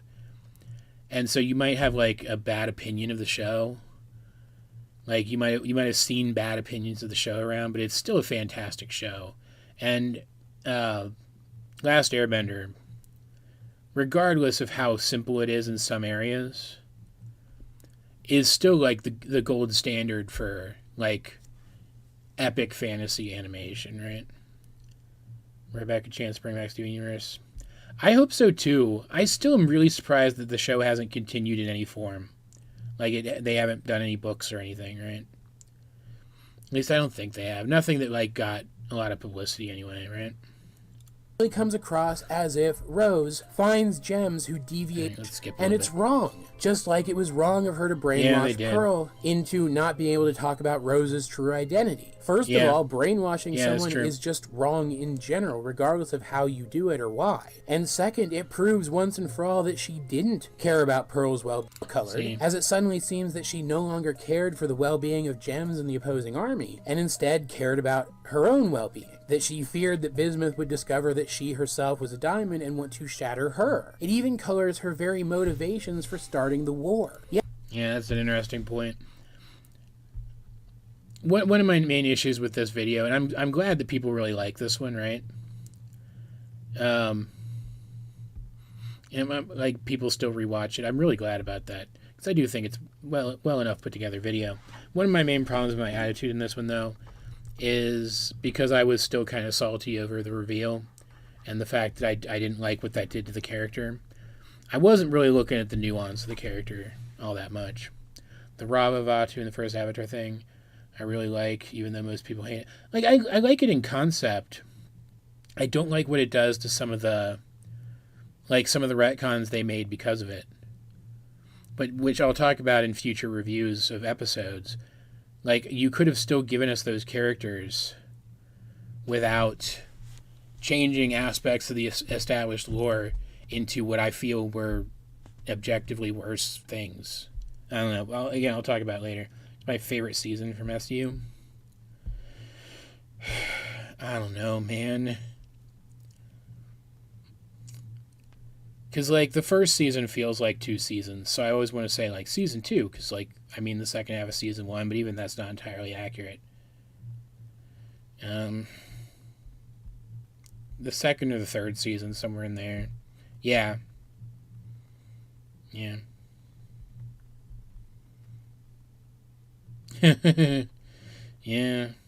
I was super salty around this point in time. It took me a while to come down from it. Like, I'm way softer on this aspect of the lore now than I was then, because I've had more time to consider the nuance of it. And also, you know, I'm being a little hyperbolic, too, in these videos, right? Because that gets people engaged harder, right? Should have expected SU would have been canceled. I'm sure she did expect it, but, like, again, I love the crew. Rebekah seems very sure of herself. I think she just assumed she'd make it work. And I think more so than not, she did. I just feel like if she had been more mindful, things could have been a little better. Just scrum through the rest of this one real quick. Yes, we know for a fact that she wanted to preserve the life on Earth because she found it interesting, which is also... And that's something that... Let's use this as a framework to address what I was just saying. She wanted to protect the life on Earth. Once gems started to make their life on Earth, though, she would have wanted to protect their lives too, right? And that's something that I didn't really consider when I made this video. Korra Season 1 and 3 seemed like... Or I liked Season 2 nearly killed my interest in the show. I agree. What you have to understand about Korra, though, is they were originally told it was going to be a self-contained one-season show. They weren't particularly happy about it, but they wrote it that way. And then they were told very late into when they would have needed to start production on a second season and hadn't yet, that they were getting more seasons and had to rush to get something out or they would have lost the show. So I understand why season 2 feels kind of lacking in comparison to season 1. And I'm sure some of the retcons I don't like, they only incorporated in the form that they did because they didn't have time to properly set up something different. But I still think it's a weakness of the show and has to be talked about, right? And when everybody's in love with Mystery Girl, I'm still kind of in love with Mystery Girl. Mystery Girl's got it going on, man. How she want to do episodes between SU and SU Future, Steven getting older rather than just a time skip. Yeah, there's definitely stuff she wanted to do that she didn't get to do. Also, a lot of anti-feminists hate Legend of Korra because they think it was pushing an agenda. It wasn't. Unless a show with a male lead is pushing an agenda, a show with a female lead isn't pushing an agenda. It's just stupid. Anti-feminists garbage. Like, I want to do more videos on him. The quartering is one of the funniest of all of them because everything he says is incoherent garbage. Oh yeah, the whole Mystery Girl thing was definitely Pearl not being able to move on. But it did get her started moving on. Like we see when we finally see her headspace, when Steven goes into her headspace, she has a lot of girls' phone numbers in there, man. She's been playing the field a little. And that did start with Mystery Girl, right? Speaking of rushing to get seasons out. I'm revisiting Titans. When do I have Titans scheduled? Let's see. Let's bring up my calendar. I have a Titans review scheduled for the 20th, which I may rearrange stuff, but if I rearrange stuff, you'll only get that sooner. It wouldn't be later. Anyone else get trans vibes from Mr. Girl? Absolutely. The girl he goes trans comparison should have. Yeah. Yeah, everything the quartering's ever made makes me want to barf.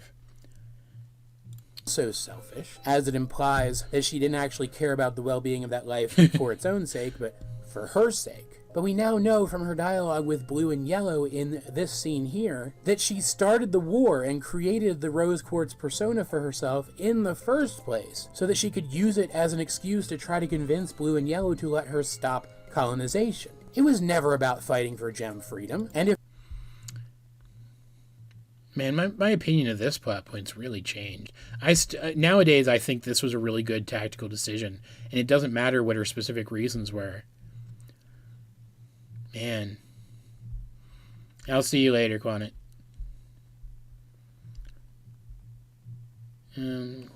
Guy. Yeah. I don't want to talk about the quartering more than like 2 more seconds in this stream because I genuinely dislike that man. But yeah, he built his entire empire, if you can even call it that, was built on thinking that the new She-Ra's tits were too small. Which is just, I mean, if that's how you feel, valid, I guess, if that's what you care about in She-Ra. But like, there is no reason to share that with the class, man. Yeah.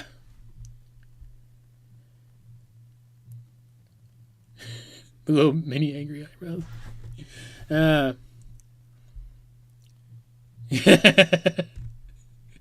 I apologize. No one should ever have to think of the quartering if they don't want to. That's why we're not going to talk about him anymore. I'm actually probably just going to end this here. Like, we've already talked about all this stuff already, and you've gotten my more modern, tempered views. So I think this is a good place to stop instead of grinding the rest of the way through this video. Any last second questions you want to ask me? Absolutely, put them in the chat now. In the meantime, though, I'll go ahead and start signing off. Like, I'm very, very happy you guys showed up. We got more people than I expected because nobody ever comes to my live streams. It's fine. I'm bad at this. I'm very appreciative of those who did come up or did show up to celebrate the 6th anniversary of my theory series with me. And it'll be the day after the 6th anniversary in like half an hour. But yeah, 6 years ago today, I posted. Thank you. I posted my our gems made for a purpose theory. With literally, yeah, does each gem have a designated purpose?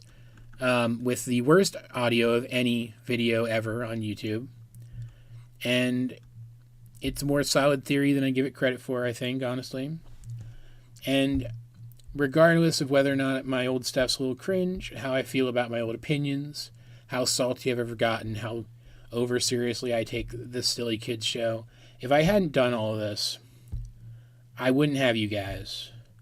And I genuinely believe, like, my viewer base is small compared to a lot of channels, right? But I genuinely feel like you guys are some of the best people on the internet. And I don't know where I'd be without you. And I guess that's really what it comes down to and why I wanted to do this. I do want to do more live streams in the future, so again, like, you can come back and comment in the comment section of the VOD if you want. But, yeah. If you guys have any ideas for other stuff you'd like me to live stream, like I was thinking about, where is it? Here it is. I was thinking about when I get to reading this, because I'm going to review this. I'm reviewing every piece of Avatar: The Last Airbender related media. Thoughts on Lily Orchard? I don't want to get into that. Sorry. If you guys want me to do a response with a specific Lily Orchard thing that isn't like 6 hours long, maybe I'll do it, but I don't want to talk about Lily here. Sorry. I am planning to review this and all the other Avatar: The Last Airbender extended universe media stuff. So I was thinking like a live stream of me doing some readings of the book and commenting on it and taking notes for the review. I don't know. Just if you have any ideas, let me know. Really appreciate it. Yeah, I appreciate that, Radical Pasta. I get it. What movie were you watching? I ask as if there isn't a huge delay in this. Now the series has been on for a while. Has the ending feature attractively changed anything about? I mean, I find the slapstick in early episodes of Steven Universe a little more cringy than funny nowadays. Read the messages. Thank you.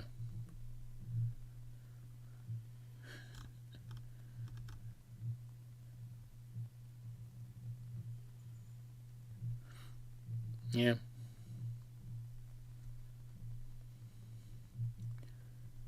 Black Widow. What did you guys think of Black Widow? Just real quick. Let's take another 5 minutes to talk about Black Widow. What did you guys think about it? I'm seeing very mixed things about it. Mostly people who really like Taskmaster in the comics seem to be annoyed with it, and people who don't really care much about Taskmaster seem to be more okay with it. I am very indifferent to Taskmaster, so I'm probably more in the latter camp. I'm curious to see what people are thinking. Yeah, nice talking to you, bud. I haven't seen it yet, but the trailers look good. I mean, it seems good. Like it always seemed good. But like regardless of how indifferent I am to the character of Taskmaster, and no spoilers. Let's keep it spoiler free, right? I feel like what they did with Taskmaster in this movie, even though it works for the movie, the character didn't need to be Taskmaster, if that makes sense. Talk on YouTube, but this is fun. Yeah, I'd appreciate it if you did. Like, when Steven would get dropped from, like high places and they'd do, like, a little bit of cartoon squash and stretch, or he'd get, like, blasted through stuff or tossed around. The fact that we know he was actually getting hurt and those weren't just, like artistic license slapstick moments bothers me nowadays. But, like, that's an entirely me thing, right? Opinions are really divided. Notice that some people are super loving it, others think it's boring. Yeah, I mean, I don't get that. Like, I don't get the interpretation that it's boring. Whether or not the movie is entirely coherent is a little up in the air, I guess. But man, there's always something happening in that movie. Red Guardian was funny. I want to see more of him. Yeah, I think Red Guardian was the best part, not just because he was funny, but because Red Guardian is genuinely an interesting concept, and because also they set up like he goes through a really quick arc in the movie, but like they could definitely do more with it, and I'd love to see how he would react to Natasha sacrificing herself for everybody, right? I don't know. I feel like there's so much more they could do with the characters. Gonna make a video about Natasha? Yes. Now that her movie's out, I'm gonna do a character study of Natasha, and just because like the whole premise of the Black Widow movie. Again, no spoilers, but it's about family and about how family can be toxic, but also a source of strength at the same time. And I talk about it sometimes in my videos. I have a very rocky relationship with my dad. Like my family's nuanced, for lack of a better term. But did Captain America talk about me? Yes, very funny. I really resonated with Natasha. Not like the specific literal things that the character has been through, but like the themes for her movie. I really resonated with her in this movie. And so right now she's probably my favorite Avenger, at least for the time being. So I'm definitely going to make a video about her. I'm going to do her justice, though, so I'm going to take time on it. Yeah, so it seems like people are, like, mad positive about it.